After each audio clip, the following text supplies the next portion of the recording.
Well,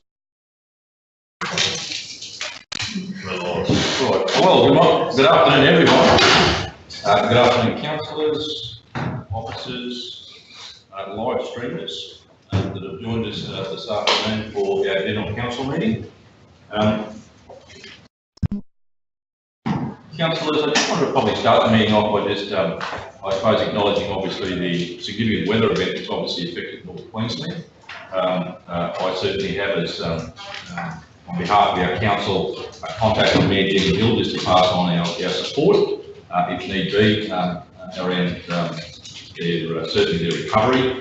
And I know that there are people in this room and family and friends out there that they've been in contact with, but certainly it would seem that there is a lot of clean-up going on today, and a lot of devastation that's actually being looked after right now. I think the town for barracks and the army up there have actually taken a significant role in actually starting to get things back to normal today.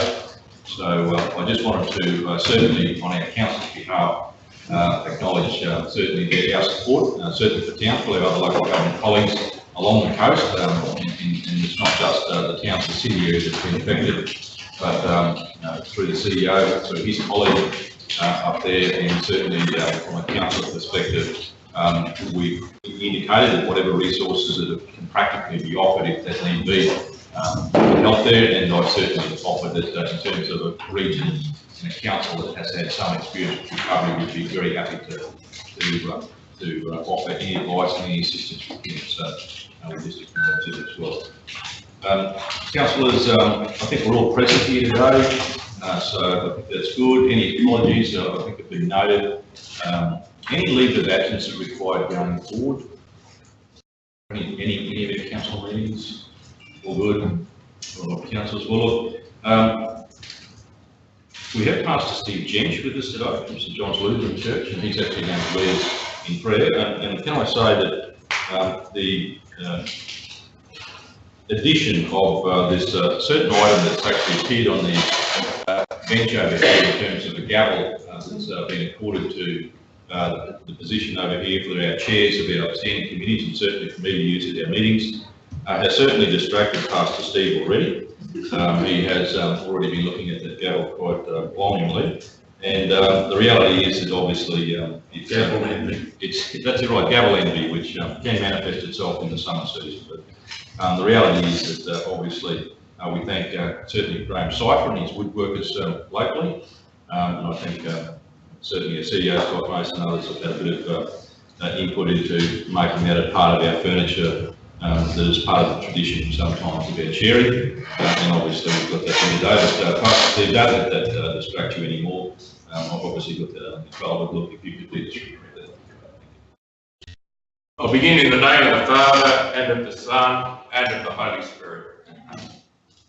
Friends, I was just going to share briefly with you, in March, the Lutheran ladies are going to be holding a zone women's rally, and they're going to be meeting around the theme, are you being served?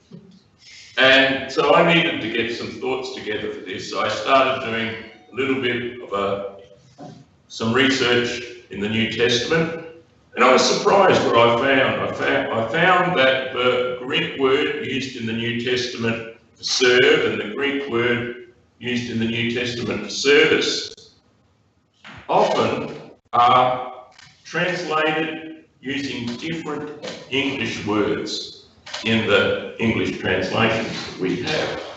But the Greek word for service and serve is there throughout the New Testament. It seems to fill the pages, and it surprised me that it was there so much. But of course, when I was looking at the scriptures, that wasn't my only focus. You've already guessed, I was also thinking about the comedy series, Are You Being Served? Remember, it ran for 10 series from 1972 to 1985. And then 31 years later, they had a special in 2016. And the whole series was centred on the men's and the women's department in Grace Brothers in England. If, like me, you remember the series fondly, you'll probably remember that there were some famous catchphrases. One of them was what they always asked each other, and that was, "Are you free? Yes. Are you free?" Actually, when I looked into the New Testament, they must have known a lot about the Bible, that comedy show, because the New Testament says that there is great freedom in serving. There's great freedom in serving. It's not something that burdens, but it's actually something which we can find great liberty and freedom in. Galatians 5 verse 13 says, "Use your freedom to serve one another in love." Another of the famous catchphrases always came at the end of the show when they all said, "Thank you, Mr. Grace. Thank you, Mr. Grace." And that actually has got a message in it as well. When we hear the word grace, we think of the word gift. And that's actually another message in the New Testament. Serving is a gift. Hebrews 12:28 says, "Let us have grace by which we serve." Ephesians 3:7 says, "I am a servant by the gift of God's grace given me through the working of his power." And 1 Peter 4 says, "God has given each of us a gift. Use it well to serve." Do you have the gift of serving others? Do it with all the strength and the energy that God supplies. Friends, as a fellow servant, and at the beginning of another year of service, I'd like to just give you two encouragements today. As you serve the Central Highlands community in this year 2019, may you always feel the great freedom that comes from serving. And may you also rejoice in the fact that your opportunity to serve is a wonderful gift. A gift from our gracious, gift-giving God. And so I guess I'm saying to you in just a brief way, in 2019, may you celebrate that you are free. You're free to serve. And may you also be able to say, thank you for the grace. Thank you for the gift, the opportunity to serve others. Let us pray. Gracious God, Father, Son, and Holy Spirit, bless, guide, and lead the council as they meet this afternoon, and as they serve the local community this year. May they always find great freedom in serving, and may they rejoice in the gift of serving others. In Jesus Christ our Lord. Amen. Pleasure.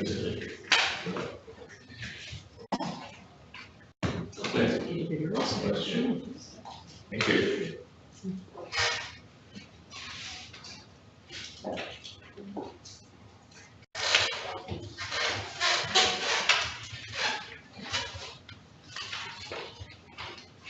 And councillors, before I ask us to advise down here into our agendas, and in light of Pastor Steve's message today, I did want to mention, and you are all obviously aware that Australia Day awards this year, former Mayor, Councillor Peter Maguire, was awarded an Order of Australia Medal, the General Division, and we certainly took the opportunity of thanking him and also recognising Councillor Bell, also former Mayor, certainly every shot council on the scene his age, and obviously the fact that, as I said on the day, the great service that those of his men provide to the community, and probably reflecting this there on that great gift that he talked about, is that freedom to serve. Obviously, that certainly brought that back. Certainly, we will take the opportunity of having I think a morning tea party with the former mayor. So obviously we've got to get the budget to actually have that to cater for Peter coming back, especially if we decide to have it in the afternoon and it moves across the road or something. Certainly we'll take that opportunity to appropriately recognise Peter's service, and he did indicate that if we can do that, that we'd love as many of the staff as possible with him to certainly share that, so we'll get into doing that. All right, councillors, well, I guess always down again to our agenda, and that is to look at firstly the confirmation of the minutes of our previous general meeting, which was from the 22nd of January. Does someone who's present like to move those? Moved by Councillor Brewer, second Councillor Syca. All right, councillors, let's just go through those. If there's anything there that isn't as reported or something that was overlooked, happy with those? No run through to, I think on the agenda might be doing page 20, 17, 18, 19, 21, 22. Nothing there. All right, councillors, have you moved and seconded? All in favour? Against? Thank you. That's carried. Any business arising out of those?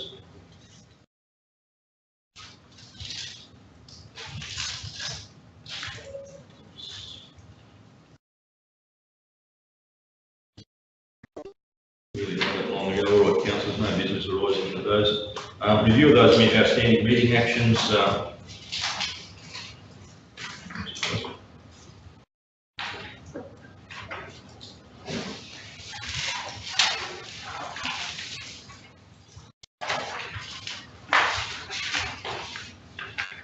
There's a couple of pages of those 4 pages.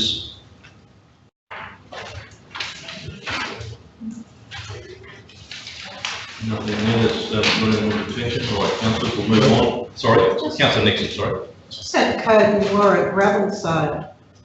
It's been on there for a while. Yep. Did that just fall through or No. what's happened? Through the main councillor, there are some issues, and as soon as we get a clear position on it, I will come and update council. Oh, it's still happening. I'm not necessarily saying that, I'll just say there's some issues. I have spoken to Ensham yesterday as well while they were here, and maybe there's another way of skinning the cat, but there might be some gravel sales, PLA issues related to it, which I haven't got the background. Okay, thank you. Thank you, councillor. That's probably something we need to do, I guess, further. Right, no, sorry, councillor Miller. One more, number 6, the area-based road maintenance. How is that progressing?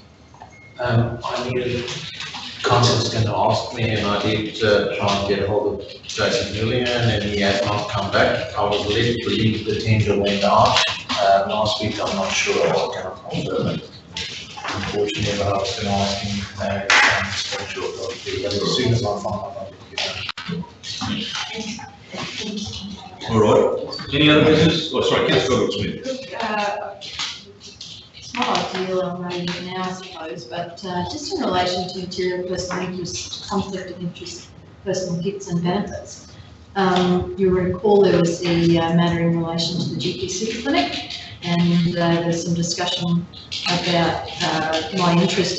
The only thing I feel there's not clarity around was that the CEO, Mr. Scott Mason, that he seek clarification, will seek legal advice with regard to my declaration, which he did, and it was clarified that indeed I was correct to stand in the room. It just doesn't really kind of close that out. I think if you progress through the minutes, I did have a bit of a quick progress on my page 8 or 12, depending on how you look at it, page 12 of 117.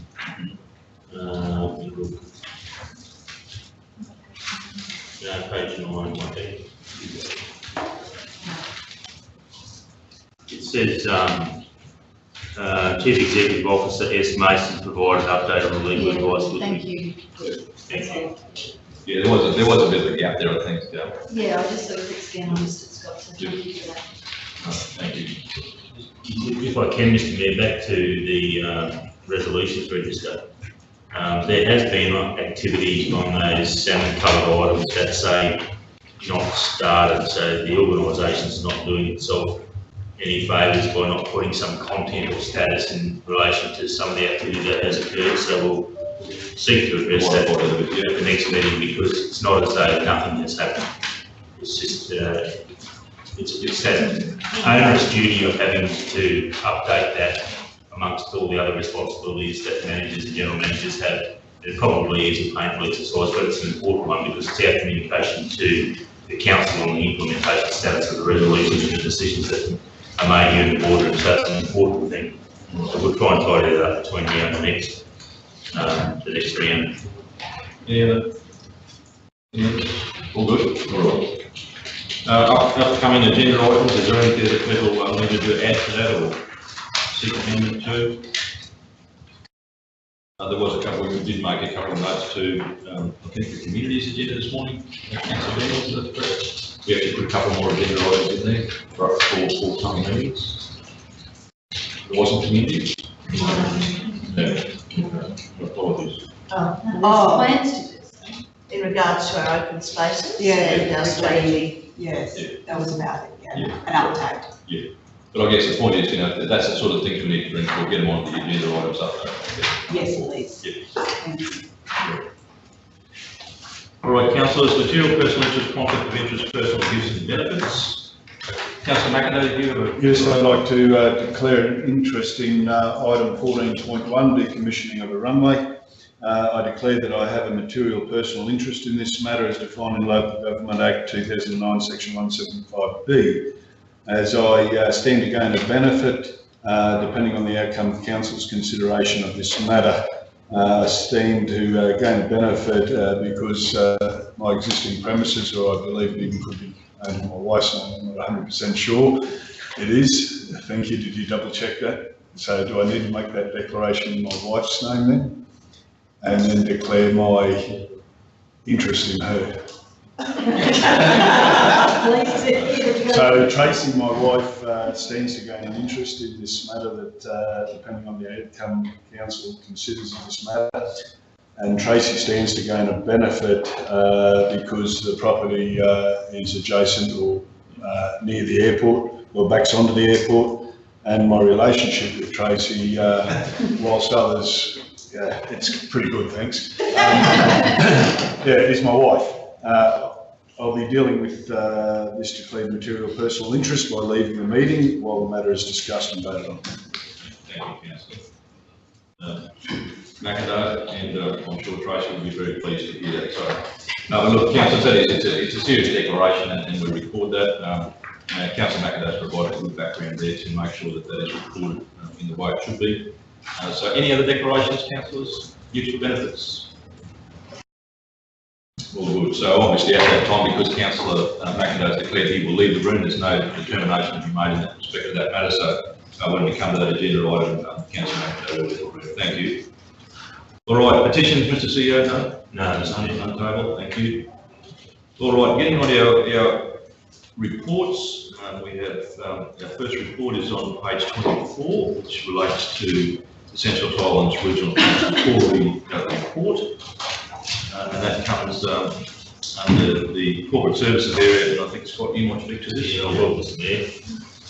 Thanks, Council. It gives me great pleasure to present the Q2 report for the 18-19 financial period, and I'll be providing a reasonably detailed but not an overly long introduction, and then I'll be referring to the Acting General Manager Corporate Services, Mr. Rod Ferguson, to take councillors through a PowerPoint presentation highlighting some other points.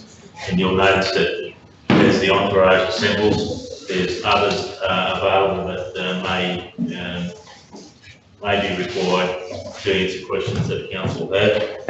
But I'll take you through the start of the report, which is there's an overarching narrative from the CEO. I'd just like to refer to sections of that. I'm going to read sections of that, but not all of that. Those first two paragraphs are critical.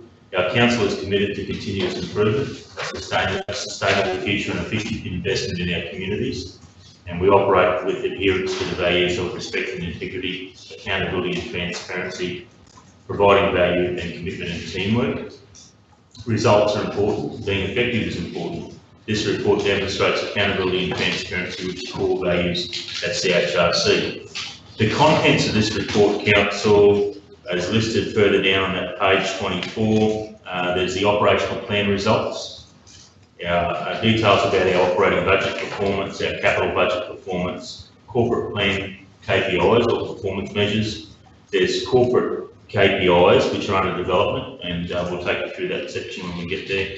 Strategic risks or analysis of our performance against the identified strategic risks for CHRC, and an update against our performance with the Central Highlands Economic Master Plan, which is the, I guess, the key document that Central Highlands Development Corporation worked to. That's our company established for the purposes of obtaining or achieving outcomes in the economic development and tourism areas on behalf of the council. Over to page 225, some headline statistics. 60% of the operational plan objectives are on time. This is as at December 31, and 68% are on budget, with roughly $47 million of our total $248 million budget expenditure. Some notable achievements, councillors. The whole of organisation day was successful. It was held on the 18th of October last year. There was a second follow-up session held in November. As you can appreciate, a number of skeleton staff had to provide essential services, and it's not possible to have everyone attend one event, so that follow-up day was important. There's also absenteeism and other circumstances that prevent staff from attending that first whole of organisation day. So we got to 90% of our staff over those two occasions. It has been positive reinforcement that we're one team, and that we are on the road to better business, improved job satisfaction and better results for our communities. The 2018 whole of organisation day incorporated opportunities for staff to connect with services that the organisation offers, and there's a few of those listed there, and those services are quite important, and it's good that council provides those. But it was an excellent opportunity to have information and a presence for some of those services, so that I guess traditional workers, outdoor workers that don't have as many opportunities to avail themselves of face-to-face contact or discussion around those services, they had that chance. And we'll continue to make sure that information is available and services are available to all of our staff. And that's just some of those services. Planning is already underway for the 2019 whole organisation day, and it's planned to have that on August 1. The Ideas Hub was an initiative developed by the management team for two purposes. One is to encourage ideas from our staff that can lead to greater efficiency, and two, to provide a transparent process for those ideas and how they're considered. And I'm happy to report at this stage that the Ideas Hub has received about 14 ideas, and responses have been provided to staff members for 11 of those ideas, with 3 yet to be addressed. So we're quite proud of this initiative. The whole of management team, which is the 2 levels of council structure, that's the general managers and the managers, those 2 levels comprise the whole of management team, including myself. And that team meets religiously on the last Friday of each month. There is a change for April because of the clash with Anzac Day, but it meets at a regular time where it considers the ideas that come from our people on how to be more efficient, and there's a commitment that within, I think it's 1 week, of the whole management team considering the suggestion, that there's feedback from a manager to the person who came up with the idea. Because some of the best ideas lie in the minds of the people at the front line, providing the services, dealing with the customers, the ratepayers, and having a clear way for those ideas to jump the queue, so to speak, to get to where they can be discussed and debated and hopefully turned into a change. I think that almost all of CHRC's challenges could be addressed if this takes off. It's started, and it's only a smouldering fire at the moment, but if we can really take it seriously, promote it, encourage our staff, I think it's going to lead to untold success. So it's a great initiative at this stage, it's early days. And I also wanted to congratulate the organisation on all the achievements to date, especially in light of the fact that we are compromised when it comes to staff numbers, and I'll talk about that in a little bit further detail. That's having a huge demand, placing an extra demand on the people we have. Also, implementation of the new software rollout affectionately termed Turn On Technology One, or TOTO, is having a big impact on our staff because they have to not only perform their normal role, but their extra role in preparing for the new software and the impact that'll have on the way they do perform their role and the way we do our business. So I congratulate everyone for that. With the capital budget, I want to point out a couple of things. First of all, the graph on the top of page 26 has an anomaly in it, and if you haven't already detected it, it's a $1.2 million anomaly, and that's the difference between the Q1 and the Q2 budgets compared to the table below, which shows a capital budget of $91,279,237. If you sum together the Q2 totals in the top table, you'll find that $1.2 million discrepancy. So I apologise for that, and obviously we'll fix that between now and the Q3 report. There will be more discussion on the capital budget in the PowerPoint presentation that the acting GM leads us through. I want to skip ahead a couple of pages to 27. And of course, councillors have got an opportunity to ask questions about any component of this report. So I'm just skipping ahead to page 27, funding. Happy to report that we've received, or we have secured almost $180,000 under the Natural Disaster Resilience Program for the installation of early warning sirens at the gem fields. And in relation to Technology One, I'll mention the first bit there, that the implementation is one of our most significant projects. And when Council resolved to fund the project, the initial cost was $6.7 million over 7 years. In October last year, we were advised that due to changing the go live date, additional implementation costs were forecast. We've got a greater handle on that now, and later on during this general meeting, there'll be a there's not a late, but there's a closed session agenda item that goes through this in some detail. Due to the significant effort required to meet the rectification action plan and its timeframes, it's anticipated that an initial budget will be required for 18-19, and I've mentioned that report. Staff numbers is an important matter, and under the section headed staff establishment structure, I note there that the establishment structure requires the employment of 491.36 full-time equivalent staff, and that at the moment equates to 523 souls.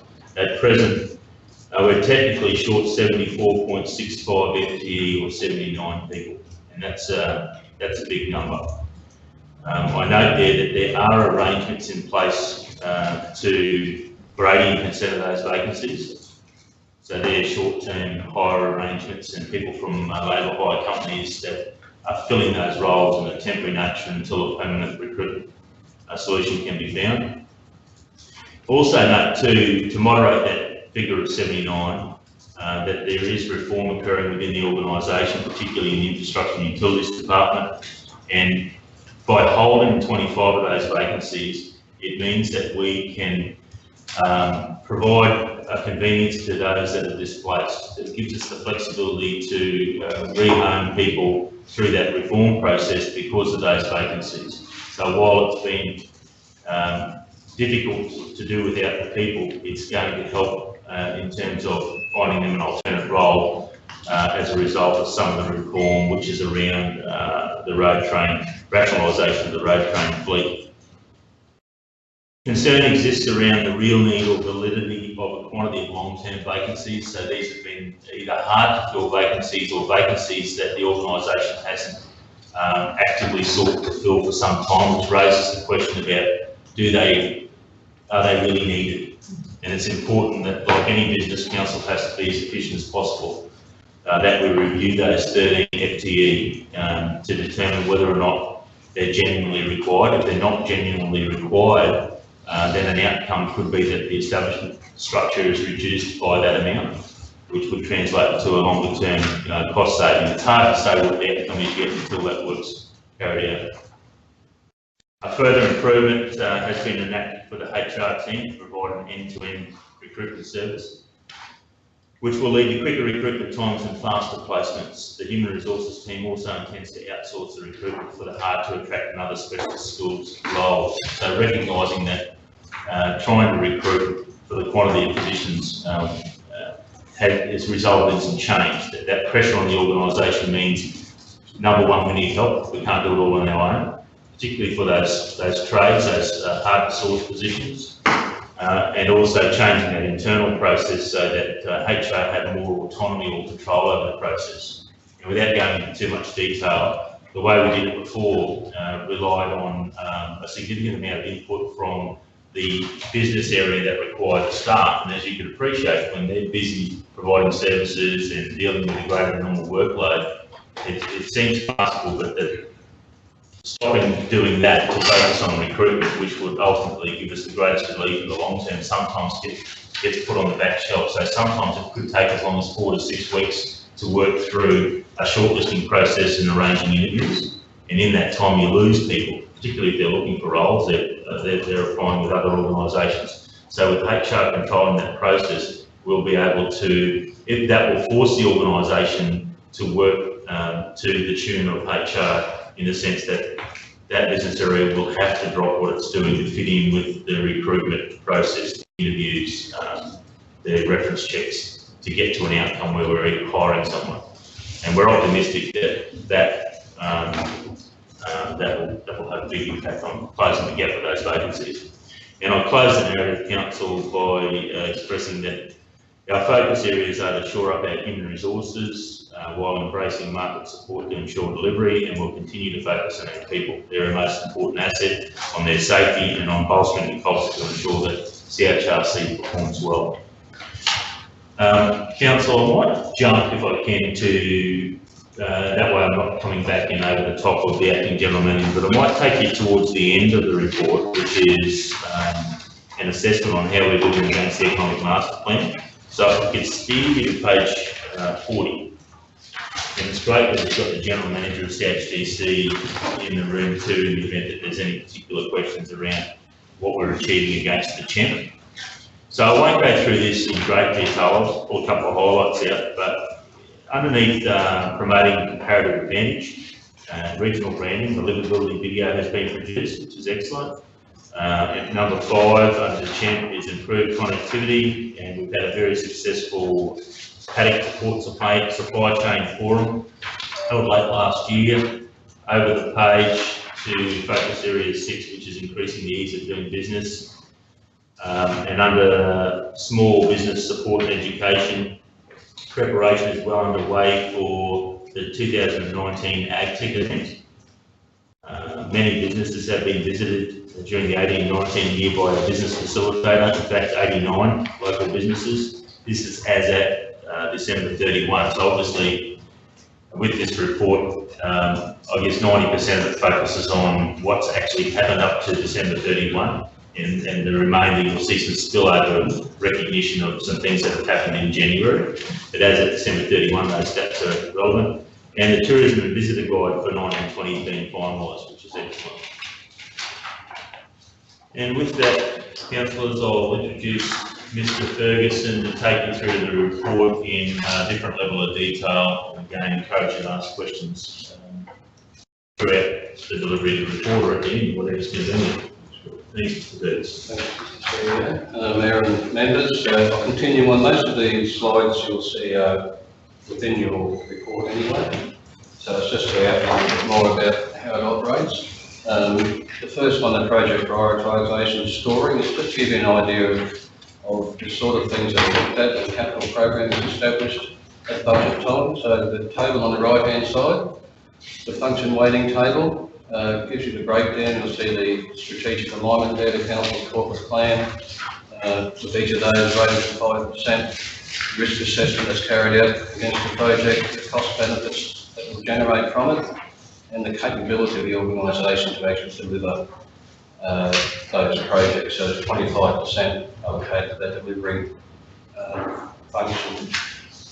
The idea being is that by approaching it from this angle, we can prioritise the most important projects within the budget operation. You'll see that the higher the score, the more important the project fits within our capital program, and you have clearly $60 million worth of program sitting in that 501 to 700 Below that, obviously, then you have another 10 million, 10.5 million, which isn't prioritised as high as say 60 million. They're not stored, as the notes indicate, are simply carryover projects from the previous year or years, and any late items that were brought into the program during the budget discussions. This operational plan, the Q2 report is done at a high level, so the operational plan is reflecting what council wants to see happen in its corporate plan. So the information you see and the numbers, the financial numbers, are at a very high level. We do have the BR2 report coming up for the next general meeting, which will obviously give you much more detail on the finances. So don't be too worried today about the dollar signs. The key priorities and the on-time status. So if you go to your, just as an explanation, that's the operational plan. You'll have a copy of that. You'll see the colours in the two columns. One column is for the on-time status and one column is for the on-budget status. So the next two slides are either on time or on budget. And you'll see there we've also tried to introduce this time a comparative between Q1 and Q2. You need to understand that, so I'll use the on-time status one first. In the yes section, in Q1 is 64%, and by the end of Q2 it's down to 60%. Simply a reassessment of projects. People have realised they're not as far advanced as they might be or thought they would be at the end of Q1. End of Q2 they've reassessed and said no, we're actually a bit behind, and that's where you'll see in the monitor section the percentages have actually risen because people have realised they're not as far advanced as what they should be or thought they would be, and they need to put some extra effort into achieving those projects. So it's simply a reflection of what you see in that very detailed report on the operational plan, and the same with the on-budget status. So are they on budget, are they not on budget, or is it a monitoring situation again? Move on. We get into operational plan, key priorities, budgets versus actuals. These are some high-level budget numbers for you. Actually, you'll note that it's scored against the key priorities within the corporate plan. It's not done at a departmental level. When we get into actual operating costs and revenues later on, we go back to departmental level. These are actually reflecting your corporate plan and the key priorities that you adopted with that plan. So you'll see the original budget, BR1, the Q2 actuals cumulative, and then what each quarter actually generated in expenses. Obviously, only being halfway through the year, there's no overall concerns about exceeding budgets, but it's just there as part of the reporting process. You'll note in the CEO's section of the report, he refers that we're reviewing how we present this information. I think one of the problems with this very statistical type of information is that it doesn't tell a story to you and it doesn't tell a story to the person out on the street, and that's what we'd like to see happen. Council has all this documentation here, but it's not so much reflected to the man in the street or woman in the street in the information that we present in this style of reporting. So we're looking at how we do that better. Just on that note, a couple of examples that we've looked at. I know one was Sunshine Coast and one was the Gold Coast. I know they're big, but they're doing it really well in terms of the way they have a narrative around each of their departments and what's going well and what might be a bit off track. And we're hoping that we can achieve that by Q3. So ideally you'll see a completely different look quarterly report in April. Thanks. Next slide is summary of operating performance. As it says, summary of income and expenditures across the budget, the current year budget, year-to-date budgets, year-to-date actuals, and as you would expect at the half year mark, there's 48% of income received and 47% of expenditure out. And it's only in your deficit, your operating result, your surplus/deficit, where there's a slightly different change there. As I say, as you would expect halfway in, you spend half your money and receive half your money.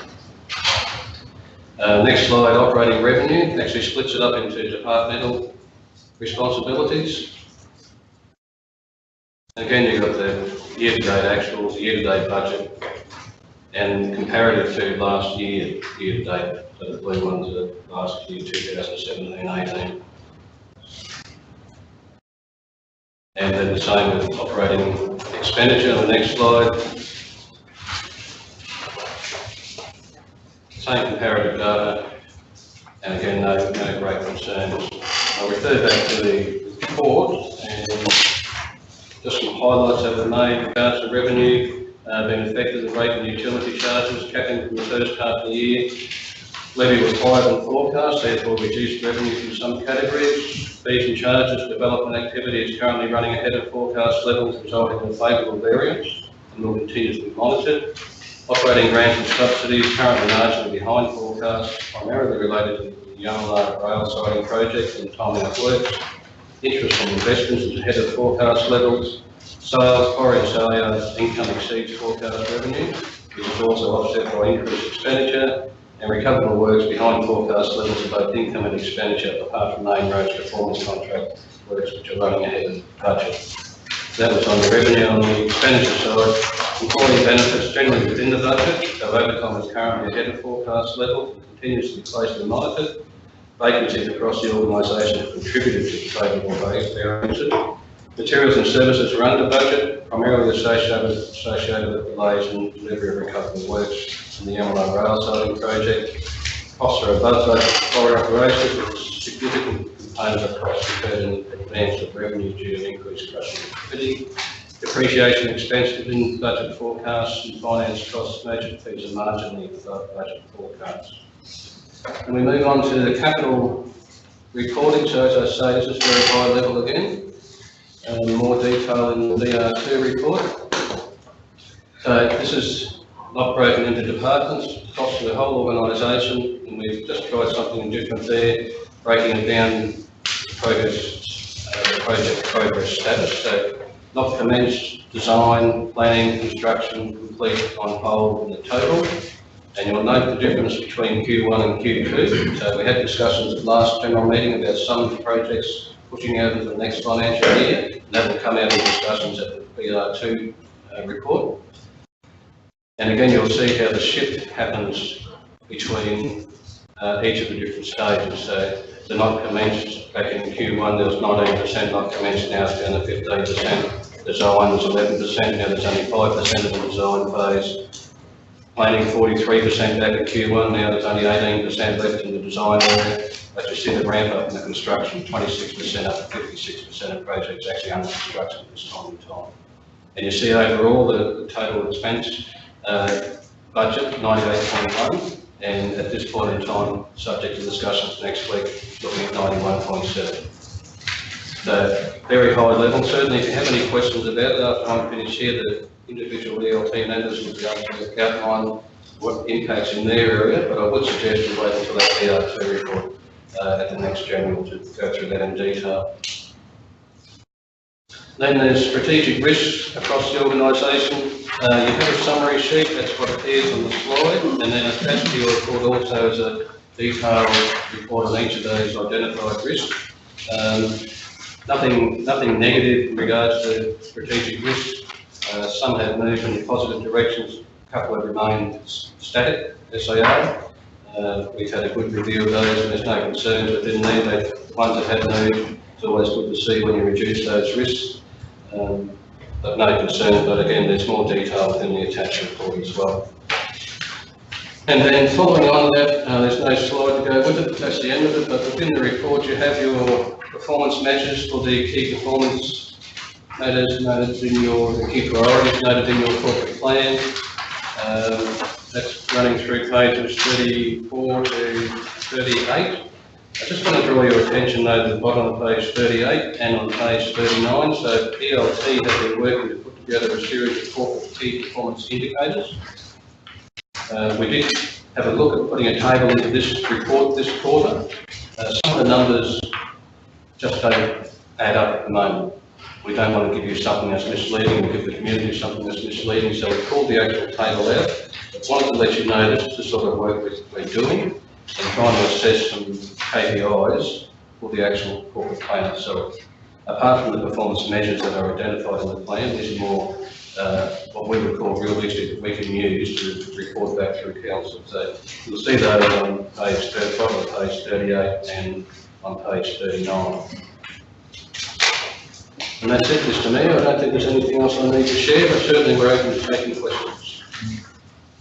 Councillor, I'm sure we can encourage a question on observation of all that detail. Anything that sort of jumps out? You've got the attachments to the report, Yeah, that's, yeah. so I'll just add there that the A3 size attachment, if you're looking at it on your device, but the 10-page type table of the operational plan performance report. There's a lot of detail in there. You might want to pick out a couple of things to talk about, as many as you like. And then after that is the variance report. And then after that is the strategic risks that Mr. Ferguson referred to. There's 1 page for each risk, and that goes through some of the details around what's happening to try and mitigate or improve the risk outcomes for those strategic risks. So there's a fair bit of detail on those attachments if you might want to pick out and refer to.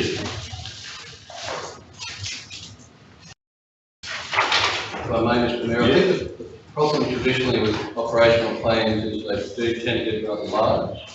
And even at an officer level, to spend the time to sit down and go through your whole department. And for yourself, and certainly for the community, to be expected to do that. So the intent that we mentioned before is to provide more of a narrative as to how well things are going, what has worked well, what hasn't worked well, some reasoning behind, so you know what's going on.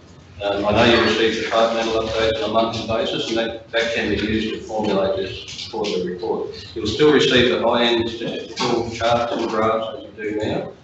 But I think our aim is to provide a better narrative to you so you can outline to your community members what has been going on.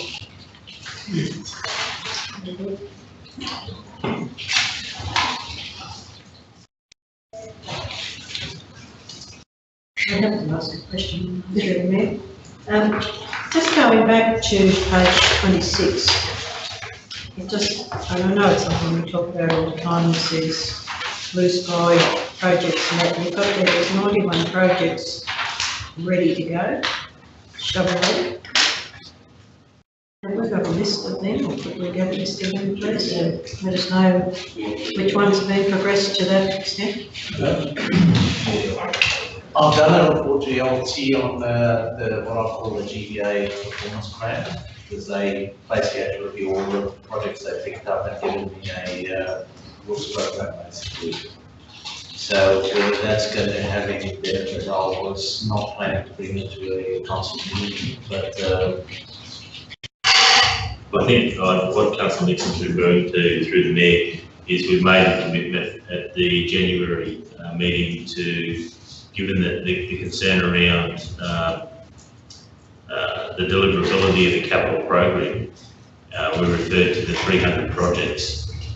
We're bringing and it should have ideally complemented this quarter report, but at the next meeting we'll provide line by line status update on each of the 300 projects, so you know what it is that's going to have some carryover into 18, 19, and a bit more detail about the individual capital projects, and I think that'll answer the concern you've got.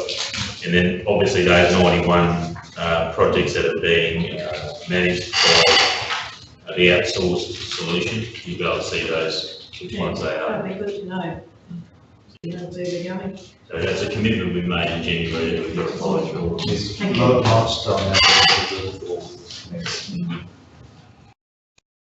Well, the timing that we look to is the Director of Corporate Services mentioned the budget review, so it'll be good time. Yep. Thank you. Any other questions? Otherwise, council motions. Mr. Mayor, can I just add one more thing? Yeah. Not in relation to the Q2 report as such, but just so members are aware, Wayne Jensen, Wayne sitting down here, has resigned from his position with the council. Wayne, this is his actual last week with the organisation. I know he's been here for roughly 12 months and does some wonderful work with the organisation. He's taking up a new role in the world, so wish him all the best and thank you for his time. Thanks very much. Thanks, Wayne, very much. All the best, Chip. Thanks for talking out of it. Yeah. I wondered why I looked so happy. No, but, look, we can certainly add that. I mean, with it, we can take a break away from, I guess you'd say, the head crush of certainly this report and the attachments. But thank you, Wayne. I mean, I guess I certainly, as an elected member here, will have an enduring memory of your unnerving calmness while we discussed considerable budget sessions and I suppose concerns and issues that we've raised over the number of years that I've certainly been here with you and other councillors, and you've always had that, I suppose it's a characteristic that a person in your position must have, and that's to settle down these elected members when they get a little bit out of control, and to make sure that, that those processes which, have a really enduring effect on their community are done in a way that, gives people confidence and, a sense of stability around what we want to do. And I think in recent years, that's really good strategy about forward planning and forward budgeting, which is very, very important. And I can certainly say from my perspective, you've exhibited that, as I said, that incredible calmness around, being in the wheelhouse and steady as she goes, and just make sure you get the detail right. So thank you very much for that. And I certainly can't speak on behalf of your colleagues, but you've been a great addition certainly to this workforce that delivers for the community, and we'll certainly miss you very much, but obviously someone else is making that incredible gain, and as I always say, we are a very forgiving organisation here, so when you do want to come back, you're always welcome to come back and share the wonderful skills that you've had with us, and we've been really grateful for the time we've had to play, so thank you very much. Mr. Mayor, councillors, appreciate your comments. You look very keen to grab that. It is only Tuesday. But yeah, no, certainly if we don't get a chance to catch up with one, send you off appropriate ways. All right, councillors, no other questions? I respectfully suggest that, that this type of report is something that, we will digest. I'm sure that we can provide some feedback over the weeks, but it's an incredible, and I think a very sensory feel. I think that figures eventually don't lie to us, and it's nice to have it, I suppose, that performance against, our values there in a format that really makes us feel like we understand how the place is running. It's a very, very big commitment from the ELT, particularly about making sure that they're accountable for certainly how this place runs and how we actually get to see how it runs in these sorts of reports. So thank you very much for that work. Councillors, no other questions before we move on? Last chance, all good? All right. You all good?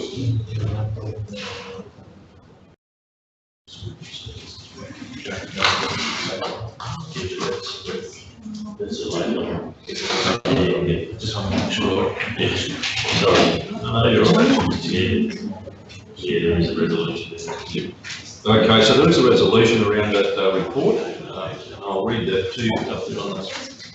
That is that we received that quarterly performance report. Would someone like to move it? Moved by Councillor Nixon, seconded Councillor Ross.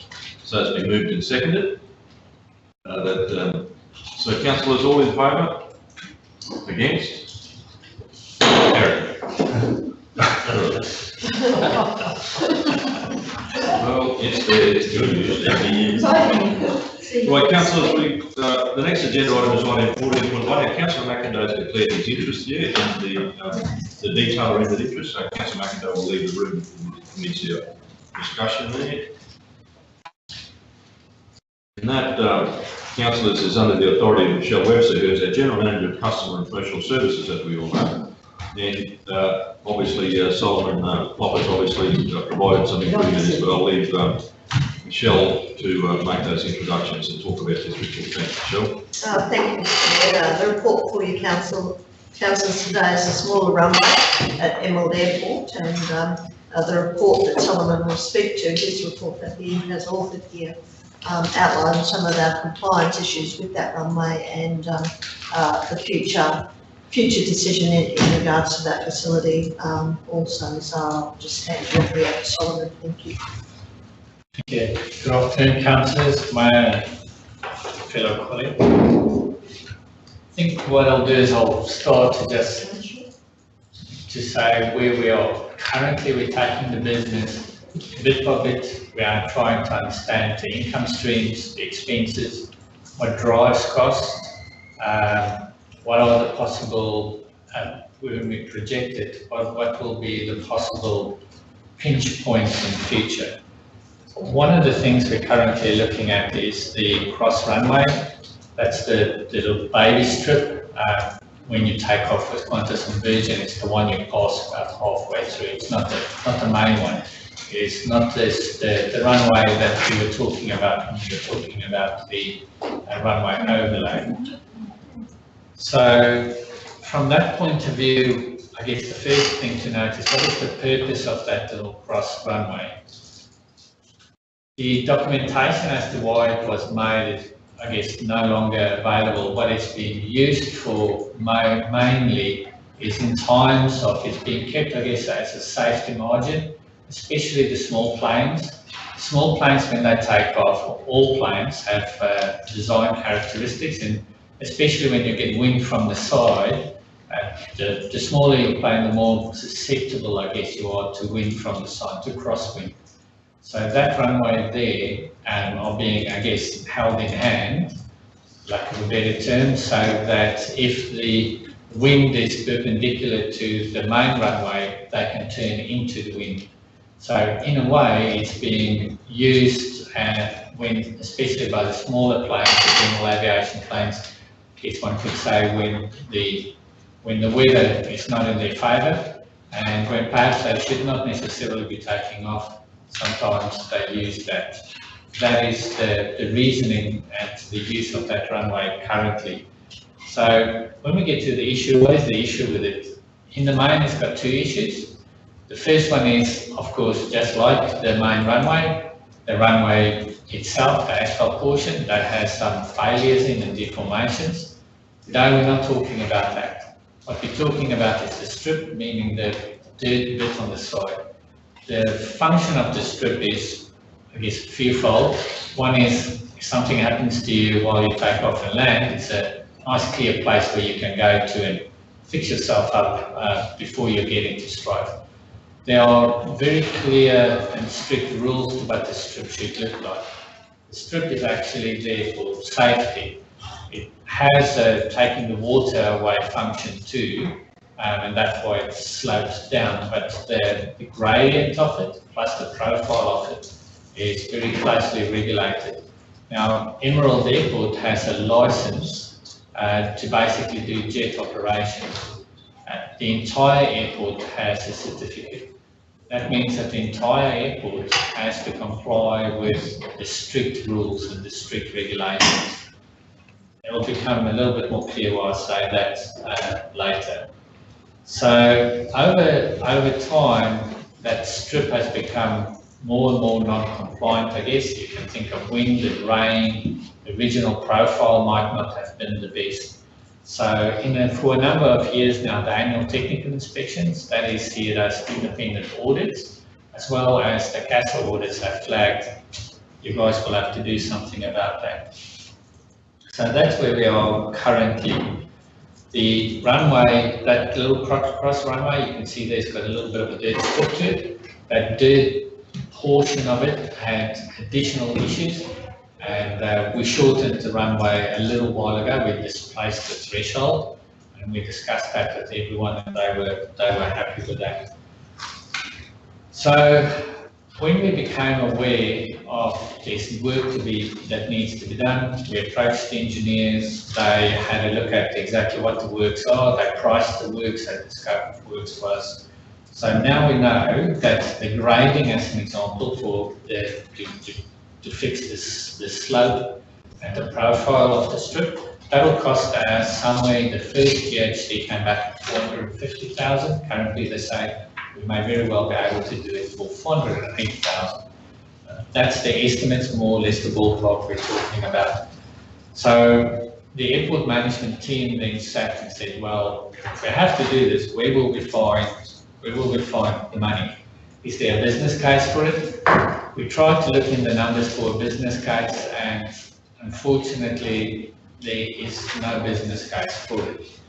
Meaning that there aren't regular use of that little runway that we can say, well, Virgin uses it and Virgin pays us 500,000 a year, so it's obviously not his interest to keep it. So there's none of that. What we did then was we tried to make a theoretical business case, meaning we tried to see who can take off and land there. Now at this point it's important to say that that runway can only take planes that's about 5.7 tons. So that's not the big guys. So we then tried to find who takes off there. We could not identify any use of that. What we furthermore did was we took a little bit of an audit or a poll of all the airplanes that our residents have, the ones that's parked there, the ones that are in the hangars, the ones they operate. And we went back into our data, so when they take off or land, they have to make radio calls, record that, and we went through that. And what we did was we made notes of how often we hear that, we ran that into basically a mathematical model to say, if all the residents, every time they did take off, regardless whether they did or they didn't, if they did, how much money would that cross runway have generated in the calendar year of 2018? It was less than $50. That is almost no use. That is very close to no use.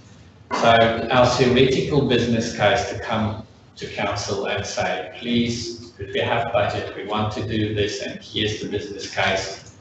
We were clearly in a bit of trouble there. So we then started wondering, what will the impact be if we come and the decision would be to decommission it? So we had discussions with the local tenants. The first one we had discussions with was the flying school. Now, none of us would like to lose infrastructure, and they're very passionate about that little cross strip. They noted that they use it all the time. We went back into the data, and unfortunately we could not, it wasn't evident from the data that was actually the case. We had further discussions with them as to how can we possibly make this work from a financial point of view. They indicated that, and rightfully so, that with the number of tenants we have on the airport, the general aviation tenants, the financial state of general aviation generally, and the fact that there's few in number and the guys don't actually use their planes all that often. If we take the cost of keeping that runway and strip operational and we just divide it over everyone, the number we'll come up with would be a very significant number, to the point where we can't reasonably expect people to pay that thing. And the numbers are just too large. So at this point, we have to remind ourselves that if we do end up decommissioning the runway, we'll have one runway. When we had to look at who else has one runway, how do they cope? As you know, there's many capital city airports with only one runway, and they do long haul international. There's also many airports, Sydney as an example, with multiple runways. And then, of course, we also had to agree or to acknowledge that we would all have sat waiting for Qantas flights in our life. When even Qantas with multiple runways in Sydney decide we're not flying tonight, it's an 18-hour standover. So even the big guys at some point with multiple runways up their sleeve go, we're not flying tonight. We then really tried to find a way, how can we fund this? So first of all, the easy target is grants. Now, grants are great because especially when you set up new infrastructure. So if there's a business case, setting something up is expensive. So especially when there's a business case to maintain it continuously, then grants are good to just establish it. In this instance, we have to be honest to say what we would look for now is a grant to pay for the maintenance cost, not just the establishing, but actually the ongoing cost. So we would have to get recurring, continuous, ongoing grants to keep this piece of infrastructure going. So we thought probably, seeing as there's no business case, meaning that our grant application would probably not be that strong, we probably have to try and look for other options. What we did then was we thought, well, what if we raise a fee? So we went back to the guys, the general aviation guys, bounced the fees against them. Yesterday still we had a meeting with the maintenance, the licensed aircraft maintenance engineer there. If we defray the cost just on fees on everyone's landing there, the number again would be very significant, especially seeing as they don't actually use in normal instances the cross runway. We then thought, what if we separate the cross runway from the rest of the airport?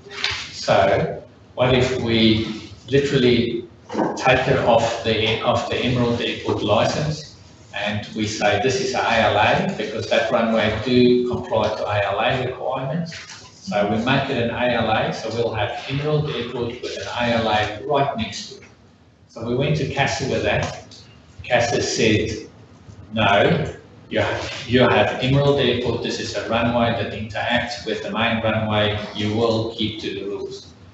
We then suggested to CASA as a second option, what if we separate the land physically, and then we have two airports right next to each other at different standards. CASA said, nice try, you can actually do that.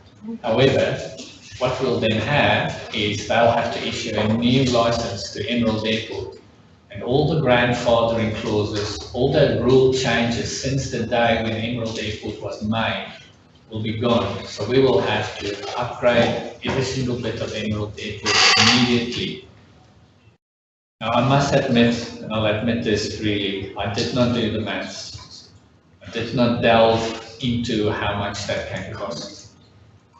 I would ask please that you do not force me to do that. The number is likely to be large. We're talking back then, strips were small, we operate off a 30-meter runway. Let's not do that. We then thought, well, let's cross-subsidize. Who else can we make to pay? So we thought, we get income streams from the car parking. Is it fair and reasonable to ask the car parking people to pay for the cross runway? We thought it's a bit of a stretch. We thought the ratepayers, if we say that general aviation, especially the type of hobby aviation, have a community benefit, maybe the ratepayers should pay. I'll leave that one out there. Another option we went with is, what if we let passengers pay? So that's, I guess, us. So those are people that said, I wish I had an aeroplane, but I don't, so I have to fly Qantas. So we're going to ask now the people that wish they had planes, but said, I can't afford it, to pay for the guys that said, I can't afford a plane, but I'm going to buy it anyway. So that has additional implications. So we then ended, I'm sorry to bore everyone perhaps with my long story, but the history behind it is important to me anyway. We then ended up with a runway where we could prove no use, so we have to accept that at least it has limited use. No business case that we could put together that would be credible. And if it closed, people will still be able to continue their hobbies. The aircraft maintenance engineer would continue to get business. Yes, you won't get it on a stormy night, people flying in.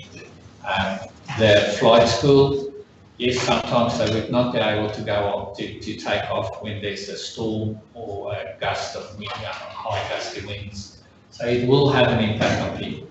So we went through this because we knew it was going to impact on people. We're not suggesting that it is not question is just how much of an impact versus the benefit we're actually going to get in the cost of it. So it's also important to note that even though Emerald Airport has 2 runways, it doesn't have the capacity of 2 runways. Because the 2 runways intersect, the moment someone gets onto one of the runways, everyone has to keep off all the others, because in the middle they cross, and we don't want them to cross at high speed and become aware of each other way at the end. So we had a look at the budget items and said, what will the impact be on the budget if we do come to council and put a hand on heart and say the only thing we can reasonably put forward would be a decommissioning. So the reserves available to maintain that we do have available we'll be able to use for our high use, I guess, infrastructure. It will obviously reduce the fee burden on everyone. It will also mean lower fee escalations, as an example, the $2 a person I spoke about earlier for passengers, if that's the way council wants to go. It will obviously remove discussions about cross-subsidisation, which are always problematic. And of course, maintenance is recurring, so the long-term maintenance drag that it has on the airports would be expunged. We would not need to have that. So in the end then, I guess, here we are. No one likes to abandon infrastructure, and as the manager out there, I would like to drive in the morning and have the casino on the left and the water park on the right, but the claims that it's used all the time could not be corroborated either by the data or by our own observations. The general aviation guys were very honest and open in saying they cannot pay for this. We don't believe that long-term it will have a business impact. Will it be a nuisance? Yes, it would. Not pretending that it would not be a nuisance. What we'd like to do is have a strong and financially viable and sustainable airport going forward. And this is one of those items that the airport can financially, theoretically cope with, but it doesn't have to cope with it, especially if we're going to have to do some of the bigger works going forward. So I guess in the interest of value for money and sustainability, we felt that we had to come and approach council, share with council the road we've taken, how this ended up being here. Of course, we are suggesting, recommending that the cross runway be decommissioned. We're not recommending that it be destroyed, so it will still be there. When time comes and there is a need or a big grant funding coming up, we can always apply for that and try and bring it out of the deep freeze. I guess what we're saying is making the connection back to where I started, and then this will be my final comment on it. When we approached council on the 27th of November last year with what we now call Project Denison, the big runway works, we had limited funds, and we have to decide whether we apply those funds. And what we thought we'll do is we will apply funds going forward to where they make the biggest impact. So we're doing a lot this year alone. Council is putting 3 million into the general aviation apron. The apron everyone uses. Across the runway, not everyone uses. So we're making those investments. We really do go as far as we feel comfortable out on the ledge to support general aviation. They're going to get really good facilities, additional parking spaces, all of those things. However, if we want to have a strong airport that can do things like that, we need a sustainable airport. And that's what this was about. Thanks, Donald. That's a very comprehensive report. Councillors' comments? Well, decommissioning or putting this item in the deep freeze, as you referred to, what does that cost? It'll cost probably about 300 bucks. I'm gonna Yeah, buy. but I mean, you can't let the weeds grow up and through it, you know, and there obviously will be Oh, still standard maintenance okay. that takes, you know, I'm sure like decommissioning, even though you're not going to invest anymore in it, will be a level of maintenance required. Currently, what will happen is we'll put paint excess on it. Now, the strip will get, over time, just like now, the strip will get eroded. When we do work such as we've done now the last 2 months on Emerald Airport strip, we won't do works on that strip because the strip needs a lot of work. It'll be best to do it all in one go. But the runway portion, it doesn't have lights, so that doesn't take maintenance. The asphalt on it doesn't take maintenance. The problem with it is not the asphalt on top, although that the binder has lost its gooiness. So when you scrub it with your foot, the rocks come off, the aggregate comes off. The problem with that runway, and this is the elephant in the room, and I didn't refer to this because the fact is we just don't know, significant deformations on it, meaning when you stand there, it has these holes, so something is bad is happening underneath. So from a maintenance point of view, we will do very little on it. We can put $500,000 on the runway surface and put a rejuvenation on, similar to what we've done at Emerald Airport. However, the rejuvenation of the surface is not the problem. It's something is happening underneath. Now, we have a very immature understanding of exactly what that is. Council up to now have used its money wisely and rightly so, and trying to understand what's happening with the main runway. And as you the council will know, we are fixing that at the end of the year. We haven't spent similar amounts of money on the cross runway, so we don't understand what's happening underneath. With the impact of that is that it'll cost us very little to keep it a deep freeze. We'll just keep it there. We'll continue to slash it. We'll continue to snip it. Those are inside costs. It's not on top costs. Thanks. Councillor Godwin, is there any other comments? I've just got a bit of a concern about the resolution, so I don't really want to talk about that now. I think that my personal opinion is that we should not be probably going straight to the decommissioning of the runway without further consultation. I think we should. I'm quite happy to say that I support the business case that's been put forward. But as I go through your submission to us, there's one small section there where you talked about you've spoken to some residential tenants or something. And I'd really like us to see if we do a bit further consultation. I would like to see us put a closure date into the resolution that, you know, if all goes well, that's the day we're going to close it. And these things are notified, but I just think that it's the resolution is worded now that we have made a final decision without talking to the broader aviation industry. Could be, you know, I think a bit premature on us making that final decision and dropping the final H. That's my only concern. I understand the argument, and I certainly understand that you've had some conversations with those people who are local and tenanted, but I think we should do a little bit broader consultation prior to a final decision. Support the case, but just think we need to do some more conversation. Could I say something, Mr. Minister? Well, through you, I know that within the report, the opportunity of funding was mentioned. You know, I know that there's not a high probability that we could attract a chunk of funding to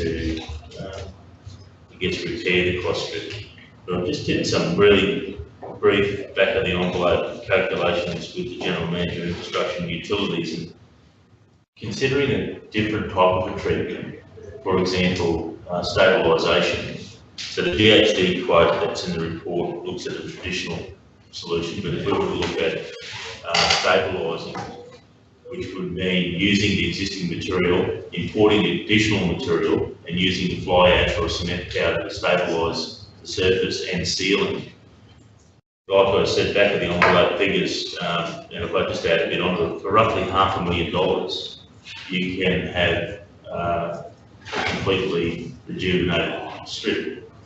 Yeah, there's probably some other complexities, but just so people understand that's working on 18 metres width and the 926 metre length. Assuming we subtract 30 off for the main runway, I'm not sure if that's legal or not, then you end up with about 13,500 square metres of area to treat at around about 30 metres per $30 per cubic metre. And that figure allows for steel plus a 1/4 import rate for materials. So 75% of your addition to using material there, plus 25% imported, plus the cement powder, plus the steel. It's still big money, $500,000, but you end up with a steel runway. And I just wanted to put the council maybe as a suggestion in conjunction with the report that if there was the possibility to obtain some funding to offset the cost, would that be, and I know my engineer's left, I was going to ask him a very important question, and that would have been, how long would that last? You know, would that last roughly 20 years, and then would that be reasonable, or is it still creating a legacy asset maintenance responsibility? But I just wanted to throw that in there to be considered in conjunction with the report, that this report talks about a different type of treatment. Stabilising is an alternative, a costly one, at around about $500,000, but it's just another way of looking at it. Sorry, but the report said there was very little use of it. Why would we, if there was very little use, and I think there's a fair bit of research done? One is it's hard to know for sure what the use is, even that, because the data we have may not be totally reliable. It may get used more than we know, and if it was safely used, if the melon holes or the subsidence issues weren't there, it may be used more. I realise it's a big cost, but also I took a brief look at the regional airport infrastructure study that was completed by ACIL Allen, and it talks about the value of aviation to communities, particularly the light aircraft aviation, the potential benefit it brings for commuters and businesses that are related to light aviation. And I know the point Solomon makes is you still have a main strip, but with those, you know, if you do have the crosswinds, obviously it's not safe to fly or land in a situation where you don't have an option. Well, I think I'm happy to support Councillor Bell's position. I think you want to do a little more community consultation. And I don't think Solomon's suggesting we could do a little bit more of that. But certainly the strategy long term is always to have a parallel strip. So if that's something that was warranted in the future, cross strip is notionally wrong. I guess you'd say it's an existing position that's always been there. So I mean, if like Councillor Bell says, there's a date, we're working towards decommissioning with obviously some further consultation to happen. I'm sure everyone will get the opportunity to have that discussion. Sorry, Councillor Roth. You're actually saying at the end, in timings and deadlines, that decommissioning 3 months after the communication strategy is implemented. So I mean, there's timing there. So if that's included in your...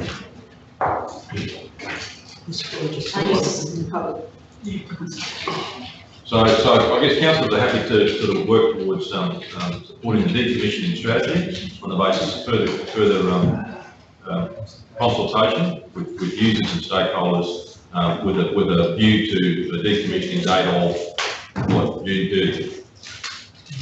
We thought that 3 months would probably be good. We can make that, of course, anything that's reasonable. Our consultation strategy or our communication strategy had a number of issues or a number of steps in. That's in the report. But certainly something such as an airport advisory committee, a tenancy meeting, interaction with stakeholders such as RAOs, which a lot of these small planes aren't actually registered with CASA.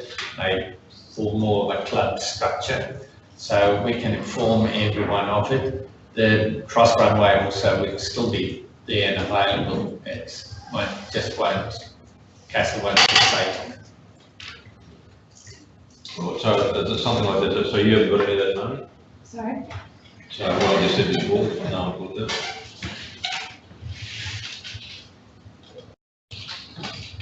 So the resolution would read that essentially, we've struggled to get the rest of it. You can add that, you can keep that, Mr Mayor, if that's the will of council, and just add following additional consultation with users. The decommission runway 1533 at Emerald Airport by June 30. If you want to put the date in there as well, to be clear, subject to additional consultation with users. And you're basically making it clear then that it's not really needed, but there's a step to go through in talking to the users. Okay, well, someone happy with that? Yes. All right. Okay, well, sorry, it's a bit of a big mission on a basis. No, right. Hang on, there's always something missing here. No, consultation. Following additional consultation. Yeah, following You additional. put it there, that following additional consultation. Yes.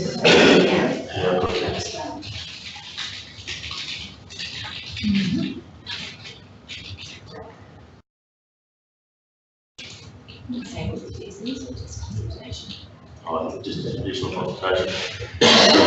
Council decommission runway 1533 at Emerald Airport on the basis that it is no longer economically viable to maintain the required standard. Period, and then further that the decommissioning take effect from, you want June 1 or June 30? June 30, yes. June 30, 2019. I think that's important for public consultation, and say that this is when it's going to finish. And if you're going to start consultation, start with that date And let people know. and come back from there. Take people on the journey. But there might be a damn good case come back. Scott, we need to look at those other options, but anyway. Right. Councillor Goldie, you happy to move that with those words? Sure. All right, moved by Councillor Bell, second. Councillor Roll. Thanks, Imani, for capturing that. All right, councillors moved and seconded, all in favour? Against? Sorry, recording your vote against? Yep. 7-1, all right. Councillor McIndoe, can you just wake him up gently, please? That's the. Getting the song. Yeah, a couple of cigarettes, isn't it? Get a couple of cigarettes. All right, councillors, page 89, which is, thank you, Solomon, for, yeah. We'll have to find a suitable backdrop for you over there, Solomon. We'll talk about some colours and things over a few services over there. We spent a lot of time in that corner. Councillors, page 89, which is in relation to infrastructure and utilities jurisdiction, which is a tender. Kim Downey is here to talk or respond to any questions I think that you asked. Through the chair, councillors, probably just before Kim gets into the detail, this is slightly different than normal because there's a bit of negotiation to occur with the preferred tenderer after the event. So we therefore excluded dollar values. Traditionally, we'd have done a tender endorsement with our rankings and our dollars. So just want to set it down there. Kim, do you want to just run the council through the process quickly?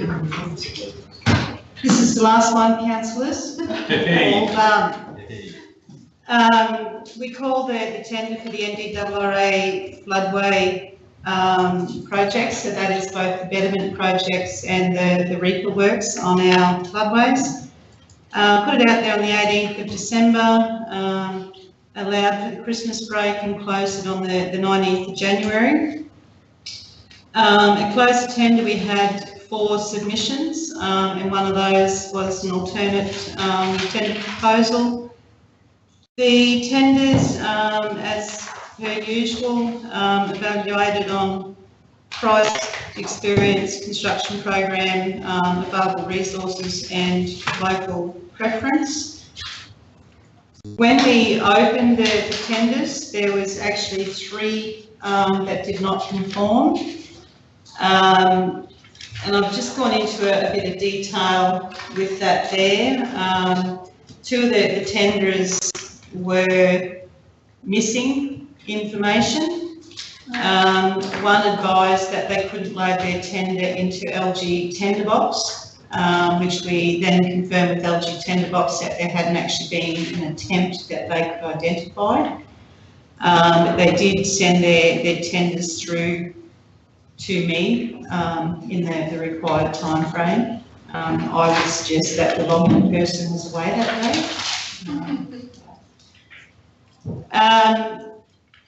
We also had one tender response, that was 2 pamphlets. So it was just an advertising thing rather than a full tender response. When we reviewed all the tenders and the actual original information that was submitted, they all did include their schedule of rates. So it was minor information that was missing from those responses. So from there, because we actually only had the 3, then we did continue to assess all those tender responses rather than go back and start all over again. The alternate tender we didn't consider as part of our assessment. It was considered an alternate tender because they actually, one of their conditions on it was that we award this tender as a variation to existing works that they have, which I was not prepared to do. So out of that we end up with 3. I've just included the scorings there for the final 3. Following that, we come down to the last remaining 2, CMC and Bell-Equip. Both of those companies are currently undertaking works for council, NDRRA works, and we haven't had any issues with either of them.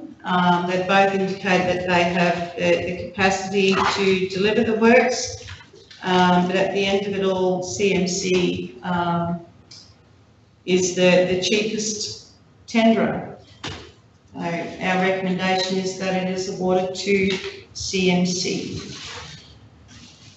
And Well, that's not the recommendation. to clarify there, it's, we basically just advising council that we wish to have that decision endorsed, and then we will go and speak to CMC about the alternate tender, which is really the subject of this So theirs was the alternative. as well, without giving too much information. But the alternative is based on the fact that they're already working for us, which is not the other. I just very curious that it was dropped. That's all. No, but you can't, the point, you can't give a contractor you can't award on an alternate price without it being a fully conforming tender. You can consider alternates, but traditionally we don't consider alternates as part of our tender process. So a normal tender process will go with a conforming tender, lowest price, and will, the evaluation. In this case, the alternate would not have stood scrutiny from a probity point of view as a fully conforming tender. The alternate was a what-if tender. It wasn't a fully conforming one. Does that make sense, Kim? Did I describe? Yeah, I guess, councillors, the intent is that there is some scope for negotiation with the price. It won't be awarded as a variation to their current works, but I would expect that as they are here on site for at least another 2 months, and this work will coincide with that, there should not be all the prior administration or the establishment costs associated with being a separate package of works. So there should be savings. They should be giving us savings for that. That's the bit that I think requires negotiation. That's clarified because it said a variation to existing contract doesn't constitute a conforming tender and we could consider it. That's really the message. We have tenderers that's conforming, tenders that's conforming, they win it or is our preferred tender on that basis. The alternate was asking us to do a deal with them and arguments. You can't. Well, I want to interject if I can to the Mayor, and my understanding of the legislation around this is if you are going to invite a tender submitter to change their tenders, then you should give that opportunity to other tender submitters. I think it's, I'm unable to recommend to council that it should support the recommendation unless there's some legal advice around this procurement methodology. Because what we're proposing to do is accept we're proposing to accept, well, if you read the resolution, we're proposing to endorse the recommendation to accept, it doesn't say that, but it says in the body of the report, so it's implied, endorse the recommendation to accept CMC and then go and negotiate a better deal with them. That's what we're wanting to do. So what we're saying here is that we endorse the recommendations to negotiate with them as preferred tenderer before award of it. So, look, I think if I was approving the agenda, I wouldn't have let this through. Not the way it is, because I don't think it's clear in what it's asking council to do. It's asking council to partly give approval to continue the process in a certain way. And I don't think that that's quite fair on councillors. And I'd suggest, Mr Mayor, if we can bring this back before the meeting later on in the meeting, just if we could have a quick look of the legal interpretation of the Act against what we're asking council to do before council considers it further. Just this one, defer this till later on. I do. I'd like it if potentially Chris Yosen, our governance manager, or Rod Ferguson, our GM for Corporate Services, with Kim Bianchi, have a quick look at this with Gerard and provide some inclusive advice to council on what we're trying to do. I'm not comfortable with So, sorry, through you, Mr Mayor, the alternative is that we just awarded at the conforming price, conforming tender.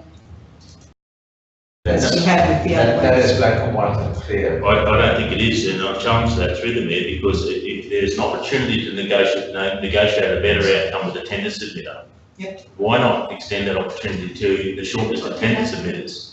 And then you're treating both of them equally. Sorry, treating both. In the body of the report, it refers to the shortlisted tender submitters, CMC and Belcrit. Yes. Why wouldn't they both be given the opportunity to reprice the component?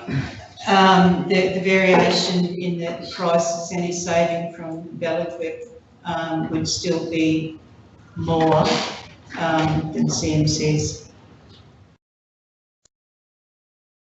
I can see the outcome, but I'm not comfortable with the report, and it would have been remiss of me to sit here and not speak up. So I've done that, and the outcome may be what's expected, but I'm not comfortable with the report. Sorry, Mr Mayor. No, I must admit, I've been on annual leave for a week. I've come back. With all due respect, my acting CEO's done a top job, and it's me at the 11th hour reviewing these agendas.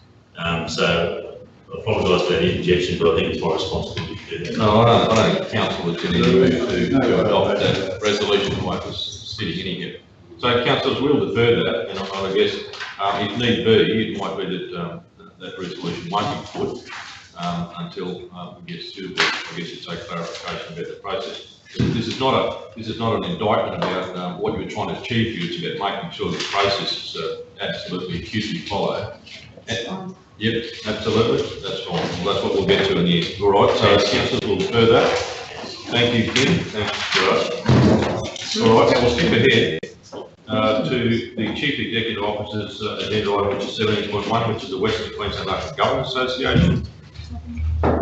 Thanks, Mr Mayor. Councillors, the 83rd Annual Conference. I hope it's the 83rd because I have noticed a little anomaly in the body of the report, and that's around the host council. It's not going to be CHRC, it's actually Longreach Regional Council that are hosting. But the 83rd Annual Conference will be held at Longreach from the 8th to the 10th of April. That's Monday to Wednesday inclusive. The recommendation is that council be represented at that important event by its mayor and deputy mayor and other councillors as identified through this meeting process, along with the CEO if council sees fit. I draw council's attention to the budget for conference attendance, and I do note that we are behind or on target with all of our budget expenditure, given that the figures that you're looking at on page 2 of the report are as at late January, so we're behind our spend on conference registrations and almost on par or behind with travel and accommodation, given that that timing is 7 months into the years. So there's capacity to support attendance at this event for more than 2 or 3 councillors if council sees fit, given that it's just over the range. All right, councillors. Like you. Councillor Nixon.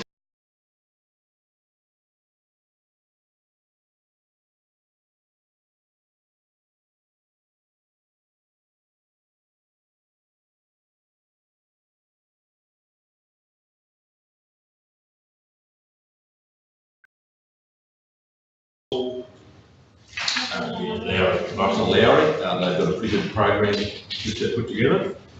All right, so councillors, I've had Brindlecombe, Rolfe and Nixon, as well as the Mayor and Deputy Mayor and the CEO. Let me just check. Just I've got room booking. Oh, you're at room booking, so we're just sorting out who's sleeping under the bridge in the swag. Yeah. Okay. Next person, have we got a deal for you? I've got a good swag. All right, councillors, everyone happy with that? All right, so money we've got there, we've got Mayor, Deputy Mayor, councillors Nixon, Brindlecombe, Rolfe, and CEO Scott Mason. I'll move. Someone have moved, councillor Cyphers moved it, councillor Daniels is sending us as well. It's been moved and seconded, all in favour? Against? Thank you. Carried. Right. Councillors, departmental updates, and so we're losing engineers like you wouldn't believe. I'll tell you what, Peter Manning, if I was you and you wanted to get something passed, I'd go. Jump in now. Councillors, there's a couple of water-related issues there that obviously Peter Manning is here to talk to. So in the absence of your general manager, Peter, you might just go straight ahead and get into those. Good afternoon, councillors. I'm Fred, the chair. Just 2 items. These are just information updates. So the first one was about the water that's being supplied to the community oval in Ralston. So without reading the bullet points, some time ago it had been pointed out that the raw water was being extracted from Comet River and not under any particular water licence allocation. And for varying reasons, that hadn't been addressed straight away, but as of January, the club contacted us about relocating the pump into the dam after it had also broken down and we got it repaired. So Parks and my staff met with those representatives mid-January, and there were also DNRME representatives there, which we didn't expect. But following that, we've installed the pump into the kidney dam, and I've sent correspondence to the department of this is our water licence that water is now being supplied under. The issue, I guess, was we could have just advised that it was under our town allocation, but there are timing rules from when water can be extracted from the river, so having moved that into the dam, we can extract in terms of our licence. Heading into the future, we can look at more options about whether it comes from the bores, and then the longer term options of using recycled water for that oval, but as of now, we're confined with our water licence. Thanks. And then Peter, that's metered? It will be. Yeah. I don't have the meters on it yet, but yes. Mr. Mayor, I'll just make a comment, and my comment relates more in relation to some concerns that I have around process.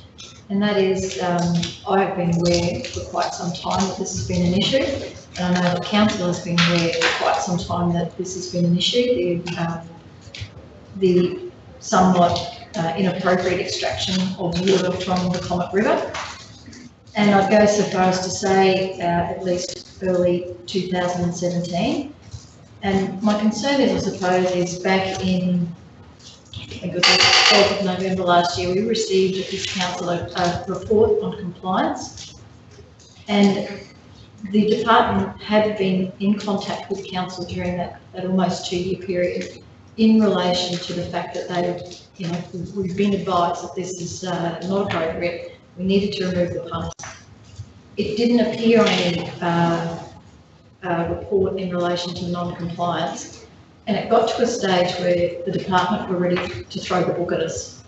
And I think it's unfortunate that we put our relationship with the department at risk over what was a really pretty simple thing to fix in the end. And I commend our staff on taking the action it did, but unfortunately it took a very long time to get to that point. And in the meantime, we had a department that was getting increasingly frustrated around the fact that this water extraction was continuing to occur. And I know the Roxton Cricket Club were have arranged, you know, requested meetings, had meetings. We've even had Lachlan Miller down there, and nothing happened to a point where, you know, we're at a point where our reputation was going to be tarnished over something that was, yeah, not a big one to fix. And the fact that it didn't appear on any report anywhere, I assumed that had been dealt with, and it was quite a surprise to me to learn at a point where we're really in hot water over it, that in fact it wasn't fixed. So my comment is, I'm disappointed that that we had an issue around compliance, which was a bit serious, and it took that to get something to happen, and we didn't know about it. So it does make you wonder, is that the only thing? So that's the reason I asked for a report to come to council. All I can say is offer my apology for it. We've had a change of staff, and I wasn't aware that some of this hadn't taken place. I placed orders for the pipe work to occur and found that it had never been collected from the store by the club. And I hadn't heard any correspondence from the department for 2 years. So for them to be out there in January was the first I heard from them for that length of time. So, well, I guess if you noted, Peter, I mean, it's, you know, there's a bargaining process, you know, we've really got to sort that out. Because, I mean, we have had, even with DHP, some of our compliance stuff, I mean, they are very attentive, and, you know, I suppose we've got to take all those things very seriously, and I guess perhaps we might get some more information on that if you don't mind. I think it would be a good thing. I'll suggest that, Mr. Mayor, through you, I think given this example, that's timely that we bring a report to council that's been fact-checked regarding our environmental status or environmental compliance status, so not just the water, the landfill and other areas. We did have one. I know we had. But I question now the thoroughness of something like that. And that's my offer, councillor, is that we fact-check that report, bring it back to council, so that gives officers an opportunity to reconnect with those compliance issues and make sure that what's in the report is 100% accurate, because it is important that the council have accurate information which to those decisions. Marnie's just recounted that it's due in April. If you'd like it sooner than that, we'll bring it forward, but at this stage it's due in April. Yeah, through the chair, that report was, you know, prepared with all our compliance issues with the Department of Environment, and yes, we haven't put anything in about the Department of Natural Resources. Was that typically our water regulator? Good point. I can certainly agree with the discussion with the club around, you know, the alternative route and where we're going to go around and lines, we're going to go past pump sheds and what have you.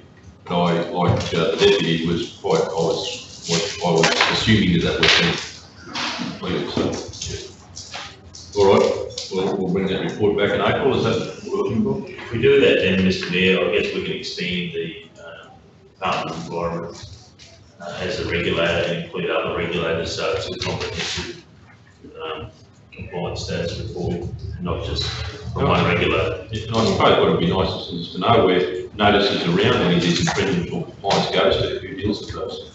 I don't know.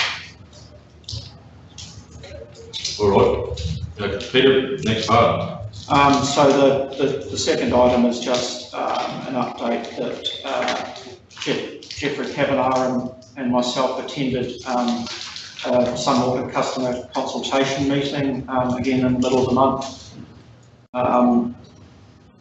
main purpose of the meeting was Sunwater Works, essentially consulting with irrigators and other high priority customers about, I guess, worst case scenarios if there aren't inflows into the Fairburn Dam this season. And the main point that we're exploring was, whether or not carryover would be allowed into next year.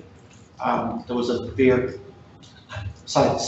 very strong view from that group that they pushed those carryover rules, which are part of the scheme, to stay in place into the next year to allow all of us surety on business decisions. A lot of irrigators have already made decisions a year ago on carrying water over to have water next year. And Sunwater did get back actually very quickly, having heard that feedback. They said, we'll get back within a week. The next day, the information notice, which I've attached to the agenda, came out saying, yes, carryover rules will be in place for the end of this water year. So that gives those of us who, like ourselves, likely that we want to be carrying over to ensure next year, that surety that those rules will be in place. And that's other items that covered in the agenda, which was that they were getting geared up, that once the dam gets down to 12%, that pumping will be able to take place to get water out into the channels. So, no scenarios there indicated on that Sunwater document in relation to, as I said today, there's a reference there to the weirs, so the heights on the weirs, Bedford, Bendigo and Tartarus. High priority and medium priority, and as you can see, medium priority is 0 effectively, and high priority ranges, depending on the scenario, between 36 and 61% at the current levels, or at the worst, the projected level, isn't it? These are the assumption, no rain and nothing getting into the dam, worst sort of worst case. And then obviously, scenarios. scenario 3, 4 and 5 obviously have different criteria. And no carryover offers, so obviously the carryover impacts on the likely allocation for the following year. Right, any questions about that one? I think our opposition, we've got to show some opposition to some conservatism of some of this. I just think that even in scenario 2, with 191,000 megalitres still in situ dam, high priority users, and particularly the urban high priority users, would be 8,000 meg. I can't remember the proportion. We are. But even with the mines as well. 5,700 here and 2,000-ish in Blackwater, so we're 7.5 to 8 ourselves. I just think there's a huge difference there. I mean, it just seems to be completely at odds with the amount of water that's in the pit and what we require. The two major urban areas, Chuckery as well. But I just think, to say we're going to be on 36% seems very nuts. Well, Sunwater went through that. These are not necessarily real scenarios. This is just saying what might happen and the things being considered. The argument that was put forward, which is why they did come back and say, well, yes, we'll allow carryover, is Jeffrey, amongst others, put forward the argument that not allowing carryover would actually get a counterintuitive result. That the aim is to be conserving water in the dam, and if carryover wasn't allowed, that would encourage people to use it or sell it this year, and it would not necessarily be saved for the best purpose. So that was the argument that was put forward, so that we have some certainty that if we have water, that we will have water available at the end of the year, that we we'll try to roll the plan carry over for next year.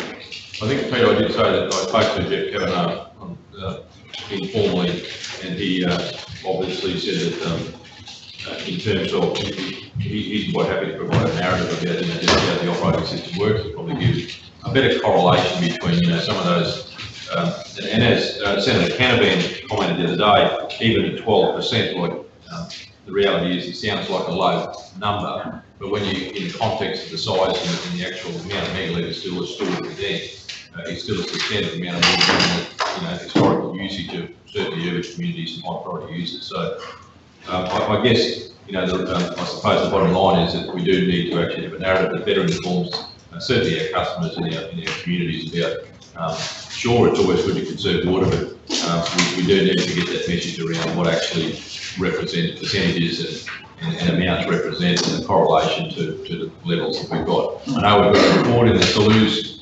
drought management document, but we need to get I think in 9 years, there's probably some more closer delivery or operational parts that are known now, and I think there's probably more effective messaging coming out of those than when that was actually prepared. So. And through the chair, that I guess that information when the regional water supply security assessment was done for Emerald, in a normal year, town urban use of the scheme is like 4% of the take.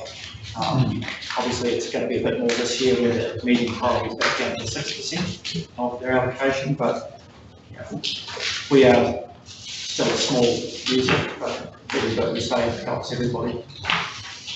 Any other questions? Sorry. No, a question. I just think we need to develop a very, very strong case. So those sorts of numbers for high priority areas are just nuts, and it's unacceptable.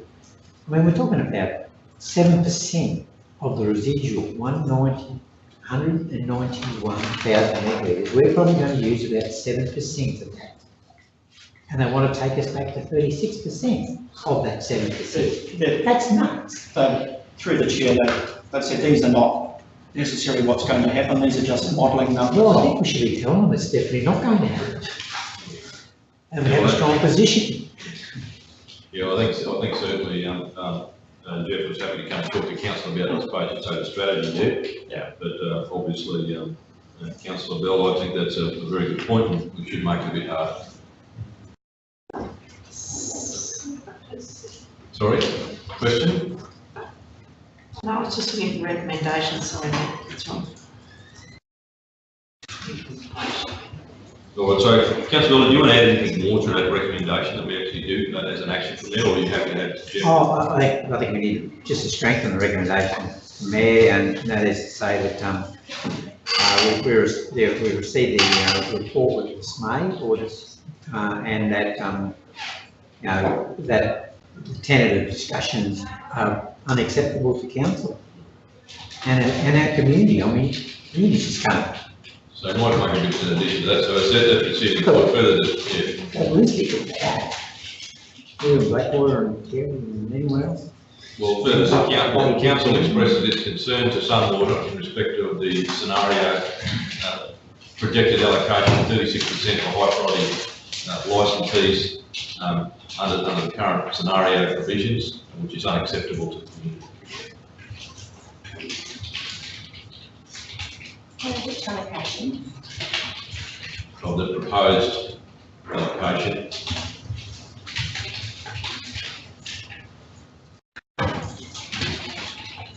Of 36%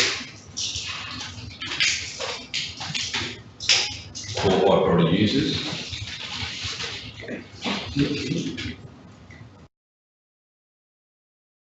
As outlined under scenario 2.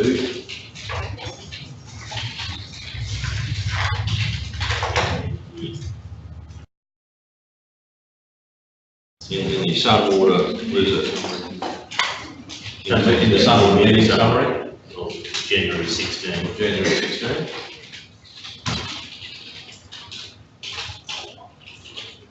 With such outcome unacceptable to the Central Highlands communities. Such outcome. I think scenario 1's pretty well unacceptable too. I think we had seen some brief stuff before where people talked about maybe 86%. And that was some pretty preempting stuff that we'd seen at our last meeting. 61%.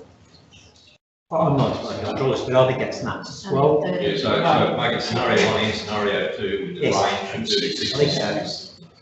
if we had carried over at 80%, we could probably survive, don't we? Through the chair, I'm not sure if I've made it clear, 36%. Sunwater haven't said that these are definite options of what will happen, they've just done the modelling around. Well, let's get You it know, we're understanding that, Peter, but what we're saying is it's unacceptable. Sound like some modelling, it's can't be some other model. It will be a letter written to that effect and just say based on. Okay, these would be numbers that have come out of the scheme rules.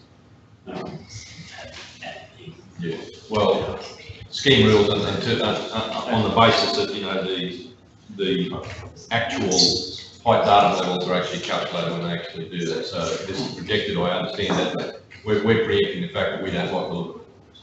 And then, just at the beginning of it, we're committed to engaging with consulting, and we're just saying that we don't accept the scenarios. Well, They're saying what the pub rose of the meeting says. It is, the pub rose. Sorry, what was that? That's the purpose. Sorry, Councillor Rolls, I should have been on that same wavelength. It All right, says- excuse me, through the chair, it says very clearly purpose of the meeting there, that they are going to consult and engage with their customers and requesting feedback. So is there feedback? well, It's brutal feedback. No, it's not brutal, it's what we're discussing. This was the whole pretext of the different valuation for medium and high priority water. So notwithstanding the operating rules, and they have changed, they've changed regularly, this is what we're saying. Please. So I'm happy to move that. Councillor Bell is happy to move that. Seconded by Councillor Ross, so that's obviously, we are receiving the Infrastructure and Utilities Department update, plus obviously this resolution. Been moved and seconded, all in favour? Against? Thank you. Carried. I'm just trying to restrict myself from hitting that gavel. Okay, right, I came very close, I was very twitchy. Derek is more than time. I can be very. No, we also got to get this. I wouldn't want to. Oh, you want to do the close to Well, I'd like for you to be here. I'd like to have that discussion. Right. So councillors, now we're going to go back to that NDRA infrastructure and utilities tender, and you've got some what different wording or? Yeah, Mr Mayor, if I can defer to the acting GM for corporate services, he and his counterparts have obtained some advice and can represent the report to council. So this is item 15.1, yeah, go ahead. Thanks, Mr Mayor and CEO. So we haven't sought any legal advice. You'll see the recommendation is straightforward. What we did was have a very discussion. Gerard and the governance manager, Dennis from procurement, and Kim. And I must say that the initial resolution was all about trying to get the best value for council out of this whole, this next lot of work, but there's obviously some hairs on it, I'll say it bluntly. So the recommendation is to award the contract to Civil Mining and Construction. They were still the cheaper of the two preferred, the two shortlisted tenderers as per the report.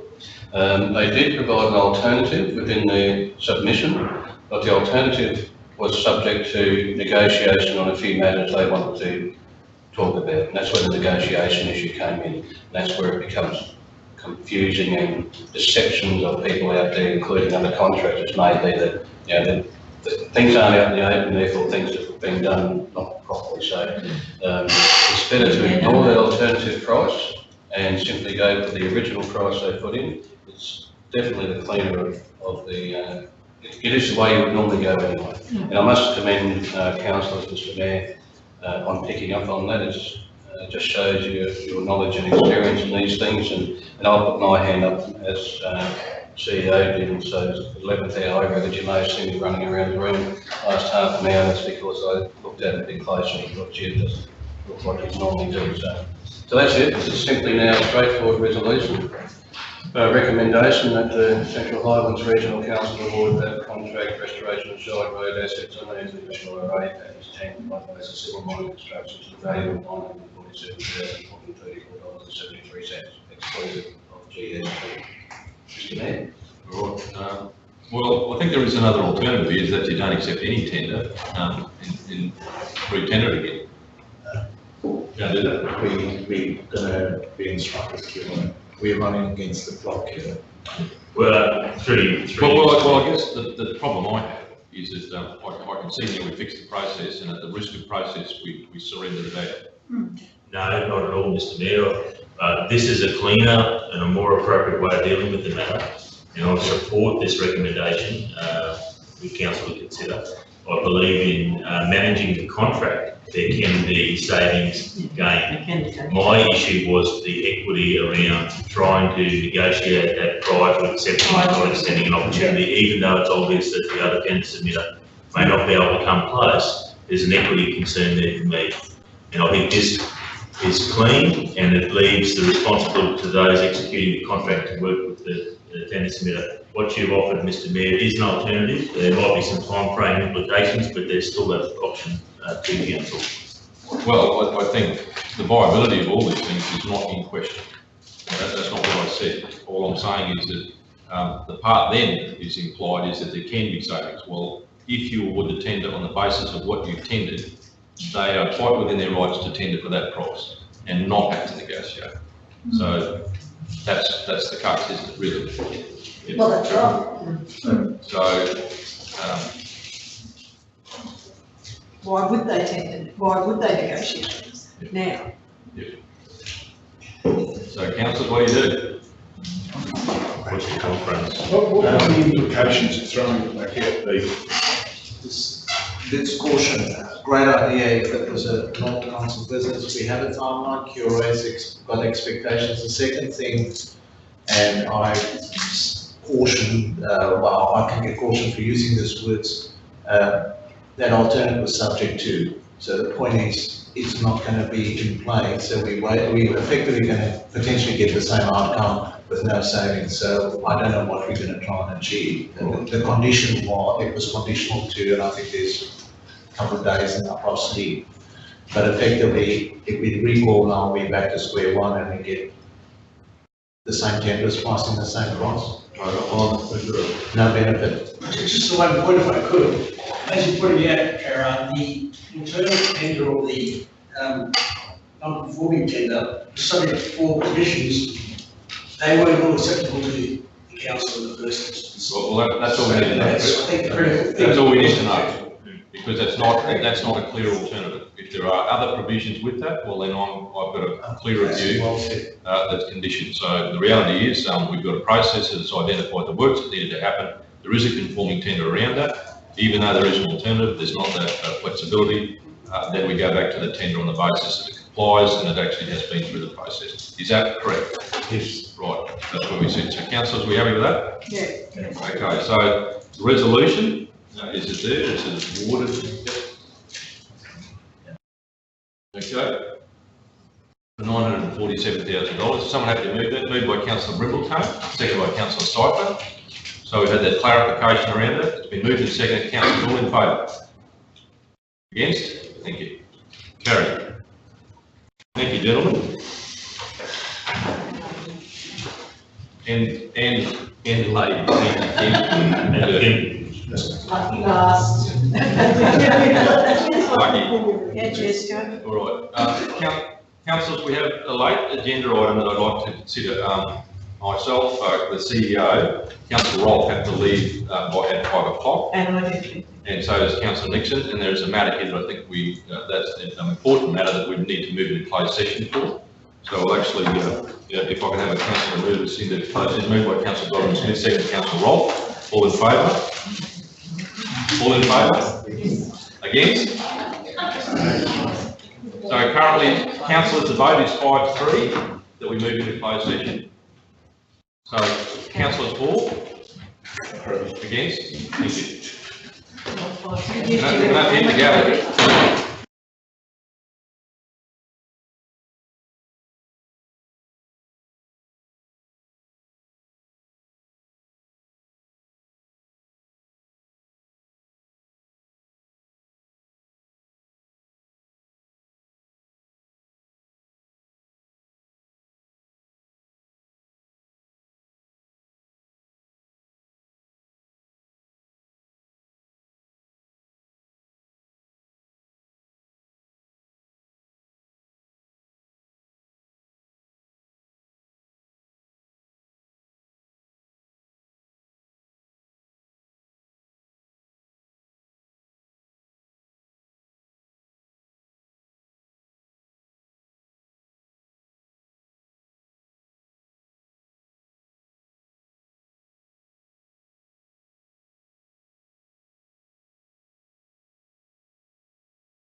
Was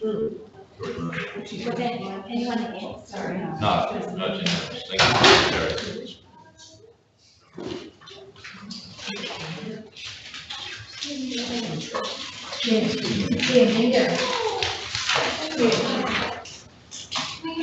Oh, yes, come to it. Yeah, I did all that. Yes, and your proposal.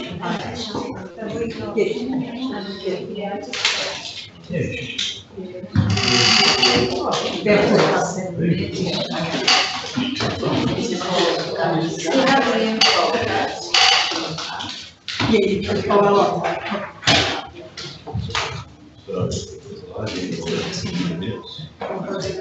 So you've got all those agenda items, the last And bit, there's one departmental update from the CEO. Yeah, that's right, it's just information. just the information report. Michelle might even be able to speak to some of it.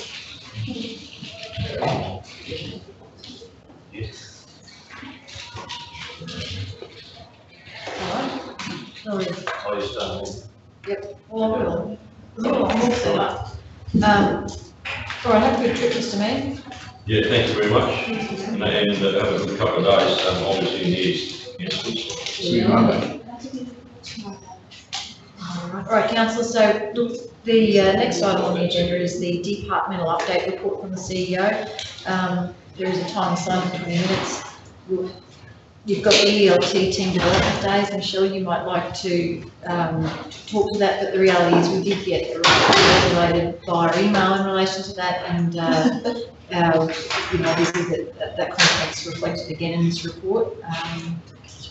So I take it as, look, I can take the report as read, but there is obviously the matter there in relation to the Queensland Agricultural Training College and the CQ Rock. So it's probably no one in the room who can actually really talk to the CQ Rock, but Michelle, if you want to just touch on the development days, the other items you'll have to take as read and just take questions on those. Yeah, I certainly can do that.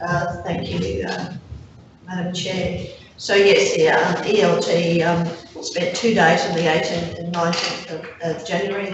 Those development days were facilitated by Chris Rose, who's been undertaking work for some time with the executive leadership team.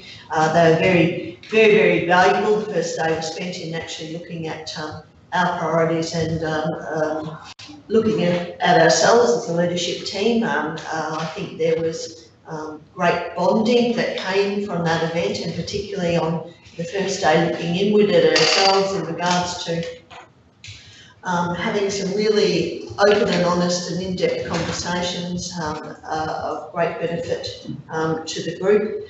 Also in regards to Councillor Godwin-Smith, who attended while the Mayor was on leave, and provided some insight for us from a political perspective as well, and that was great to have you attend and provide that information, which was outlined in the CEO's notes. We then spent the second day looking towards the future, and as a leadership group, where we is that thunder? Yeah, is it? I don't know. Doing it great. It was the mayor getting on me Charlie. Sorry, I was just, yeah. And, you know, attuning ourselves to working on the business instead of the ELT is very guilty about having to work within the business, and we really should be at the strategic level. We need to push more to our people, managers who are in the room, push more to our management team to assist us with some of the workloads. There's an enormous amount of priorities for the organisation. So that was good. We also spent some time about talking about the budget process and the executive leadership team wishing to own the 1920 budget that should be owned by the executive leadership team in what is presented to council. So I suppose, Joanne, a renewed commitment in regards to business efficiency throughout the organisation, as well as a coordinated approach to that. Looking at the staff survey and implementing an approach for actions in response to findings in those areas as well, in regards to reward and recognition, vision and values, attraction and retention and communication. I thought, look, the 2 days were long days, but you know, they were so fabulous that it got to 5 o'clock in the afternoon and he didn't even really realise it was 5 o'clock in the afternoon. We also had a fellowship dinner. You're laughing, Councillor Simon. That is genuine and honest. And a fellowship dinner amongst us on the Friday night as well. So absolutely very well worth it. And I imagine we will be doing that again. Essence of time, I'm not sure if my colleagues here, Rod joined us on the second day and knew that he's in an acting role to assist us with the moving forward, so he has that picture as well. But it was great. I think one of the great things is the continued and strengthening of bond of the executive leadership team. Good stuff. And obviously Scott did circulate the report in a really timely manner. This is a great further update for everybody. I'd like to congratulate the ELT and Scott on this initiative. It's the first time that you've undertaken these development days, and I really enjoyed the time that I spent with yourselves and Chris Rose. So yeah, it's great to hear that you all felt enormous benefit out of that investment of your time, and yeah, commend you on that. Any questions for Michelle? No, we'll keep going. So in relation to the number 2, the Queensland Agricultural Training College, again, we did circulate a report via email post that meeting with Minister Furner. Councillor Bell and myself attended, CEO Scott Mason. You'll see the content of this report reflects an earlier report you would have received. We do have a deputation with Minister Furner, I think, next week, Mark? 20th of February. Or 20th of February. So, things progressed really well, I guess, post that conversation, and we all felt that there was great benefit and in attending the meeting, and it did a lot to strengthen, I think, our relationship with the Minister, and I think we look forward to progressing some of those options that we talked about on the day, which are contained within the report. So if anyone doesn't have any questions, feel free. In relation to number 3, unfortunately I wasn't able to attend the CQ Region of Council's meeting, but Scott's provided a report there, so if anybody had any questions, I guess we just take those on notice and we can chase them up with the Mayor or the CEO. Was there anything that anyone had in relation to that? All right, well, keep moving, and I might just ask if someone is ready to support the officer recommendation there that we received a departmental update for the Office of the CEO. Moved, Councillor McIndoe, seconded Councillor Daniels, all in favour? Unanimous, thank you. Councillors, I'm pretty sure that brings us to the close of that standard agenda there.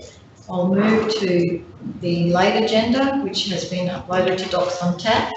We have the committee recommendations and notes in relation to the minutes of each of the standing committees. So we've got the Finance and Infrastructure, Communities and Leadership and Government Standing Committee meeting minutes.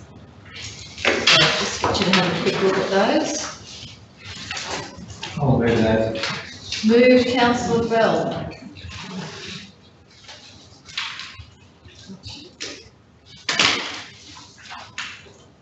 I don't know about you, but mine's come up blank. Is everyone else reading? Yeah. Oh, I'll have to do now. So move Councillor Bell, seconded Councillor Daniels, all in favour, we receive the meeting minutes of those planning committees. It's unanimous, thank you. Moving straight on to the Central Highlands Headspace Solution, this late agenda item, but a very important one nonetheless.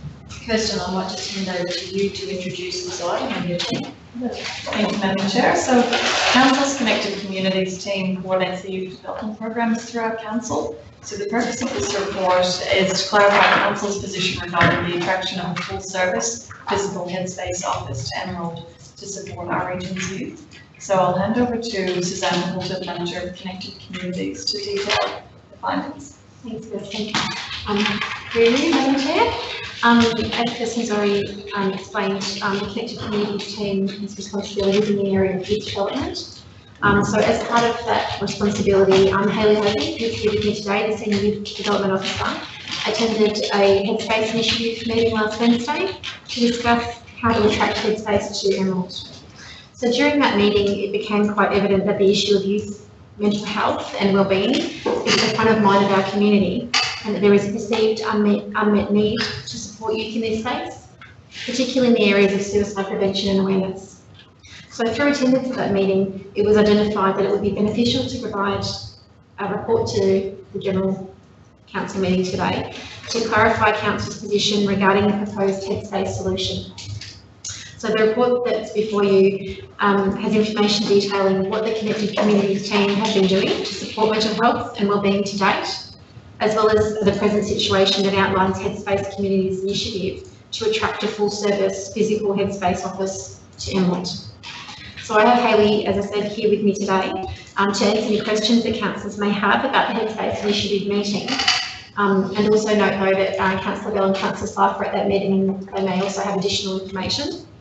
So I would just like to, I guess, request that councillors consider the recommendation that we've put forward today, and that is that the Central Highlands Regional Council resolve to support development of a full regional service, physical Headspace office at Emerald, and further that council recommend a service delivery model where a vehicle is made available to support mobile service provision across the region.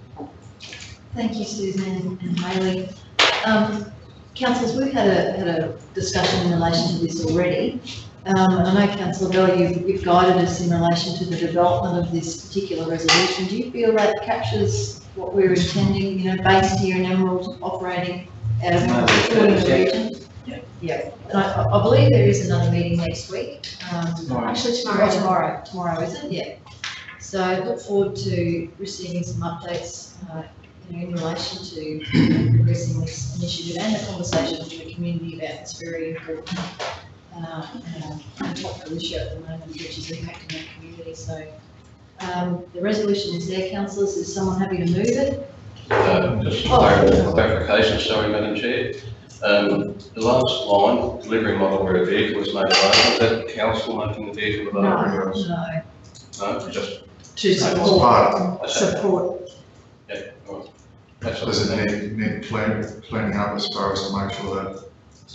No, I just want to make sure from the council perspective that. It's a little bit, I've been that way too, except that we discussed it yesterday, so it's clear that other people could read it that way, that we are funding or supporting like in kind.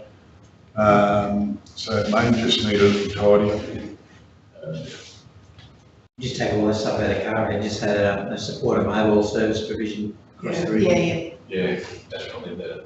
Yeah, that's it. Just a full out of Emerald and yeah. So Service delivery model. A mobile service. Full mobile regional service. They're part of the model, the 8 parts. Yep. I think that's To fine. support a mobile service, missing a word, a leisure delivery model to support a mobile service. Is that what you're saying? Can we just say that the council recommends that the service delivery model include a mobile service provision Yep. for the region. Councillor, are you happy with that? Rod, are you happy with that? Yeah. Yeah, it does sound better. Thanks for picking up on that. You get familiar with something and then sign up for something else. No, I'm moving it. Councillor Daniels moved. Well, Councillor Cypher seconded. All in favour? Unanimous. Thanks, team. Thank you very much, Suzanne and Hayley. We look forward to hearing more. Yeah. Thank you. And lastly, but not leastly,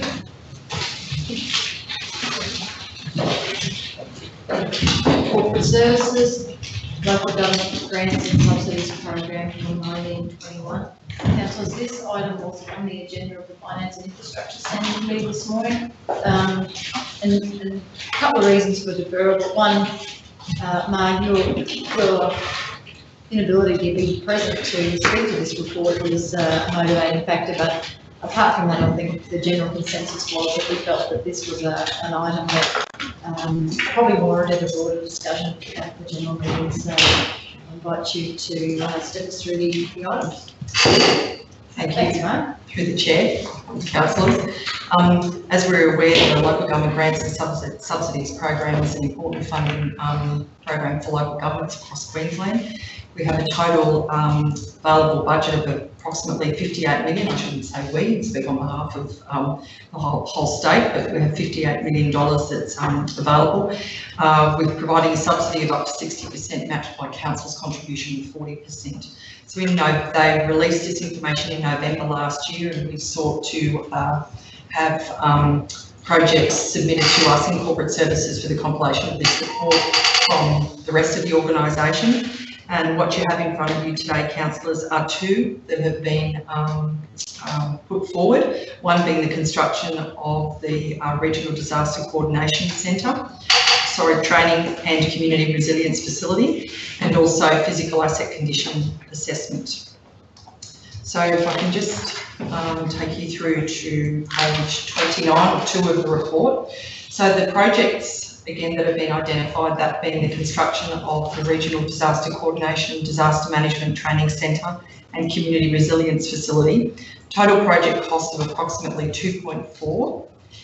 We're currently asking for approval of 2 million in the 1920 budget, with funding of a subsidy of up to 60% through this program of 1.4 million, with a council contribution of 960.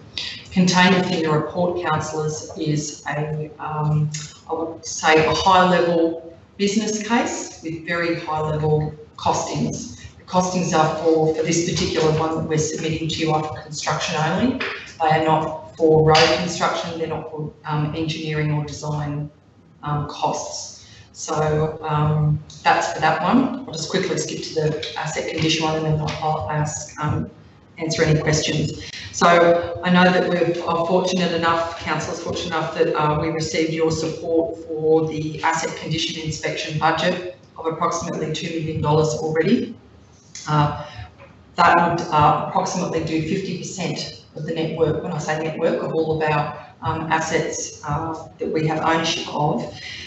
Looking at this as an opportunity to then complete the rest of it. So if we already have $2 million in our budget approved, seeking this additional funding will allow us to, I would say probably 90% of all of our assets will be able to be condition assessed. So it's one of the rare funding opportunities where we actually will be considered for that, as opposed to physical construction of an asset. Awesome. Yeah. That's it. Yes, that's it. No, Gerard. I presume the councillors across the eligibility criteria for what type of projects are eligible. I can elaborate on it if we want to. No. Look, the fund is very broad. Councillor Daniels? I was going to say, that was my question, Gerard, why did these two projects get selected for the fund? Because the fund was quite broad, as Councillor Cobbins was noting. You want to go first? Through the chair, Councillor Daniels. We consulted with the broader management team, or whole of management team, on this funding program since November last year, and these are essentially the only two that were put forward as eligible for this funding program. Yeah, Councillor. Does that answer your question? Yeah, okay, so through the chair. The Disaster Management Centre, I thought that had been put in the parking lot of the Blue Sky projects. To get clarity, back to a conversation held a few days ago, it was a CO KPI, so that development commenced. This year's budget was adopted we started developing it around about this time last year. It included year 2. So currently in our adopted 3-year program, when I say adopted, I presume I can use that term, the construction of it is currently funded. So it's currently a fully funded project within our capital works program, and it was a KPI of the CEO to deliver in the last 12 months. So the question then is, it's not a priority, it hasn't been bumped down. So my second question is, we identified it and there's a group working on the airport hub, whatever you want to call it, which included the location of the disaster management centre. And now it's been moved over to the GP super clinic site. It's, the site is still, there's conjecture about the site, but as I said, there's currently a project, we're developing the design concept, because as I said, the funding commitment was made in the current, over the last 2 financial years to progress it. The other thing is, I did ask previously for the Blue Sky project to be put on Docs on Tap, and I can't find it there. I don't think it's been updated yet. I've asked for a copy of it. Yeah, I did not follow up on that. So can that be done? Can I ask for a report if that's what we're going to have on the Blue Sky projects, and that can it be made available for us to view, please? It's a shame that Glenn's not here to speak to the project as well, but I guess I had some concerns. It was a pretty, well, that's what we've got another committee working on it. It was a pretty broad bucket of funding, and I know Councillor McIndoe sent an email off which he copied us all in late last year, what, October, November?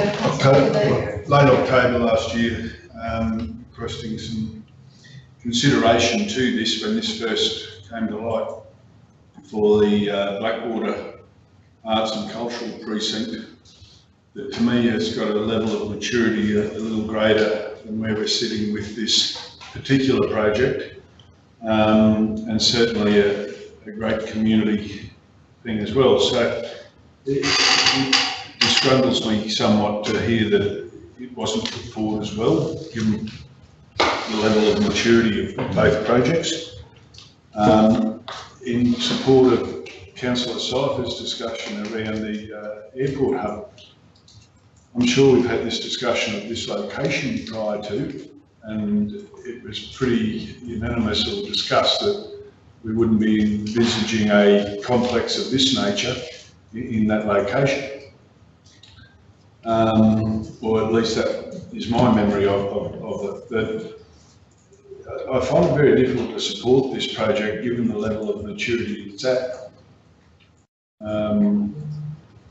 Yeah, I guess I don't need to speak too much more than what I've said. Yeah, I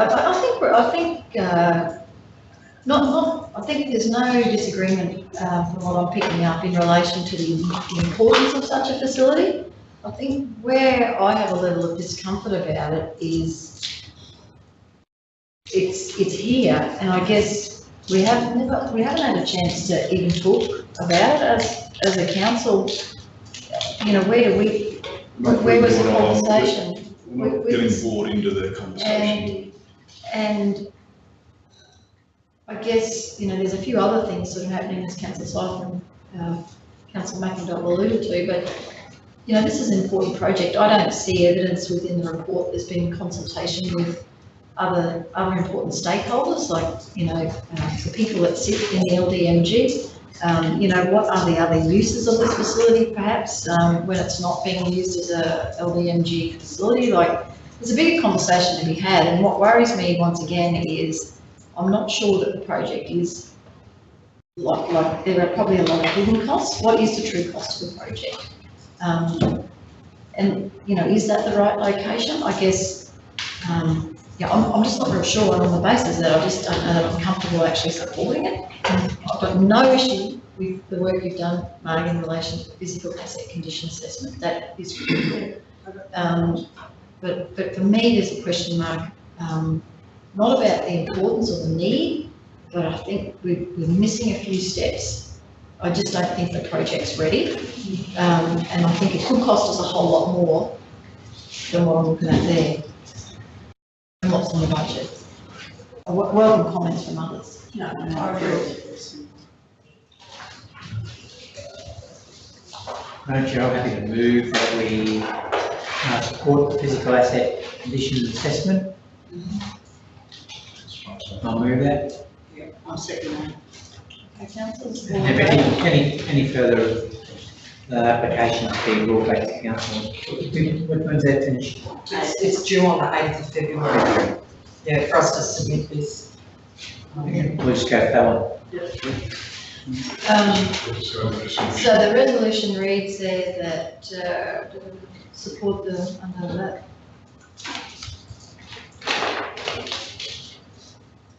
Yeah. All right, so people have to use that wording? Yep. Did we have a move and a second? Yeah. Yeah. Okay, so all in favour? So, Madam Chair, Oh, what about that? nothing with the resolution, but just to flow on, if the CEO currently has that within his current annual performance plan, Yeah. that will need to be reassessed at some stage. You just spoke about on the note, if it's not a priority of council now, you'd be happy to say, okay, that's one list for it. Can we just tidy up that, you'll tidy up that second part of the resolution with further, it just relates to those, or these, or whatever? And construction. Talk to me too. Financial co-contribution. All right. Yeah. So Ms. Marion was in favour. I didn't see your hand. Oh, yeah, there. Let's have another go.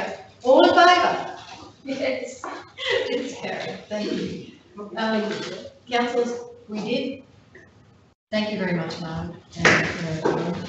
And look, I think we just need to have another conversation with Glenn and in relation to this particular project, because I think when we go forward with it, it's got to be right. And I just don't think it's quite there yet. And We understand our pressures too.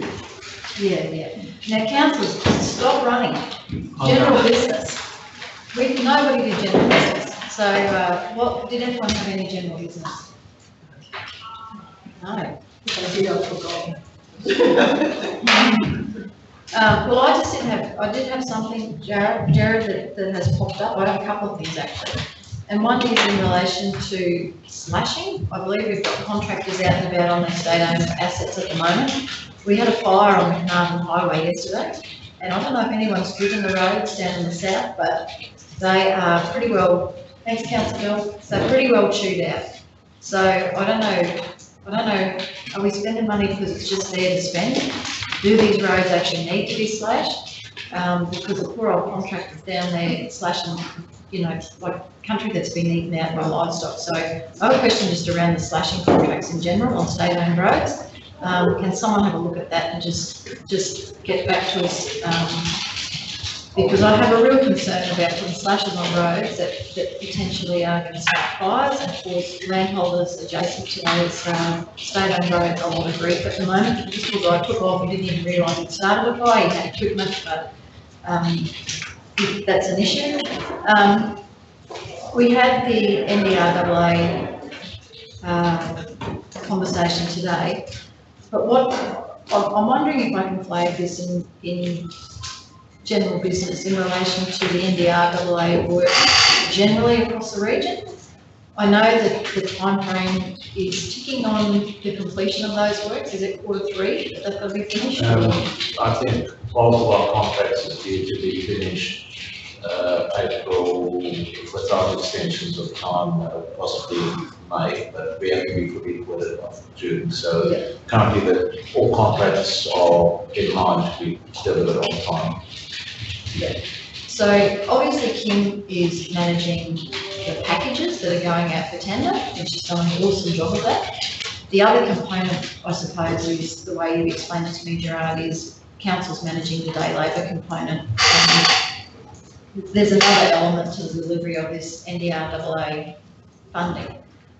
We don't hear a whole lot about how, you know, the tenders and who's doing what in terms of what council's managing. We get a lot coming from Kim, what Kim's managing. And given the issue that I raised in relation to, you know, the tenders and some of the processes internally this week, I'd like to put it on the record that I would like to see a report on how council's managing our responsibilities and our packages, I suppose, for want of a better word, in relation to NDRWA. Happy to oblige. We'll include, Madam Chair and Councillors, we'll also include the questions about gravel supply and water, which was raised this morning. And in relation to procurement, the tender processes that we're using or not using, just sort of high level, I'd just like to see how we're going. Are we on track for delivery?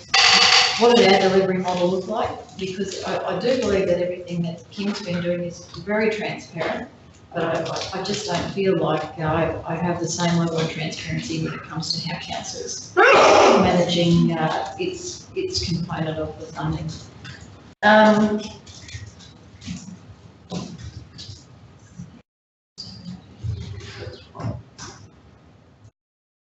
Yep, that's it.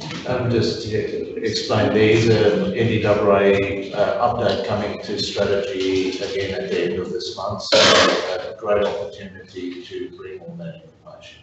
Yeah, no, I really appreciate that. There was one other thing Councillor Daniels reminded me, and that relates to more so the communities department, and we did raise it in communities, but I think it's something that we all need to be aware of, and that is in relation to the federal government funding that Minister David Littleproud was in town recently. He was going to announce the fact that these councils in drought impacted areas have access to funding for pest and weed impact.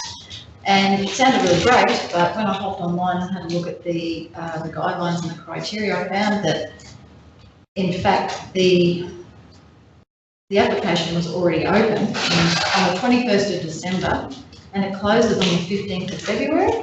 I mean, he's only here last Friday going to tell us about it. We did get a letter that has come out probably in the last 10 days. But it's really disappointing to think that we could have rocked up there deciding last Friday, decided about this funding. And hello, we've got like 10 days to process an application. And the other disappointing thing about this is it's for drought impacted areas. But as you know, it's got to rain for the weeds to grow.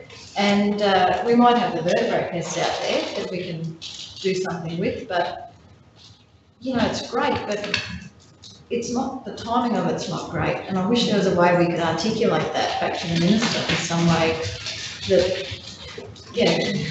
good idea, but it's When does the funding actually expire? When's it got to be spent by? Oh, well, I don't know about that. Maybe it's open that allows the loan in the next 5 years. I'm not sure, but I did think about that too, perhaps if you have an application in, but Kirsten, from what you're saying, it requires quite a lot of detail, the application. Yeah, really, Madam Chair, and the eligibility criteria for it is one thing, but the amount of detail that is required to go along with your submission is quite detailed. So our coordinator received this email before Christmas. I think it came out on the 21st of December. Then went on leave for 3 weeks period. So we haven't had staff on the ground to be able to prepare the information. So we're busily trying to prepare it now for pest management, including weeding some other millions. But again, I hear your concerns about the weed infestation not being something that we will see for quite some time. Yes, look, and my concern is that given the amount of fodder that's been transported all over the country into drought impacted areas, I've no doubt that we'll see an emergence of weeds that we've never seen in places that were possibly free of those things.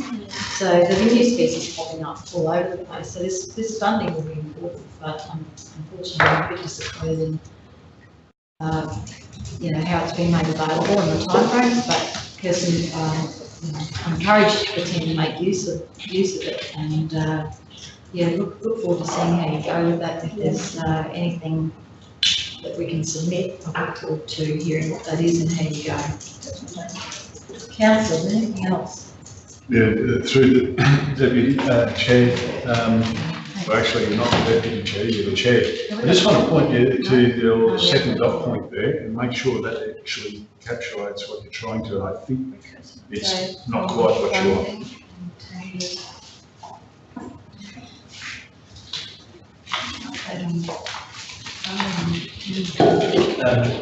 The second one relates to just in the WRA stuff.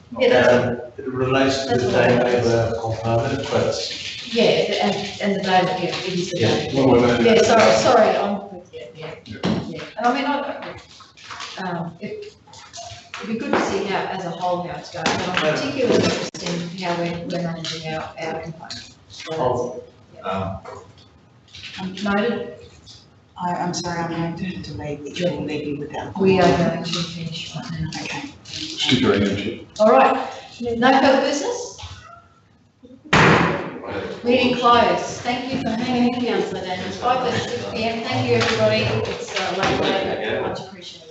It was Lucas. Kerry Mayo.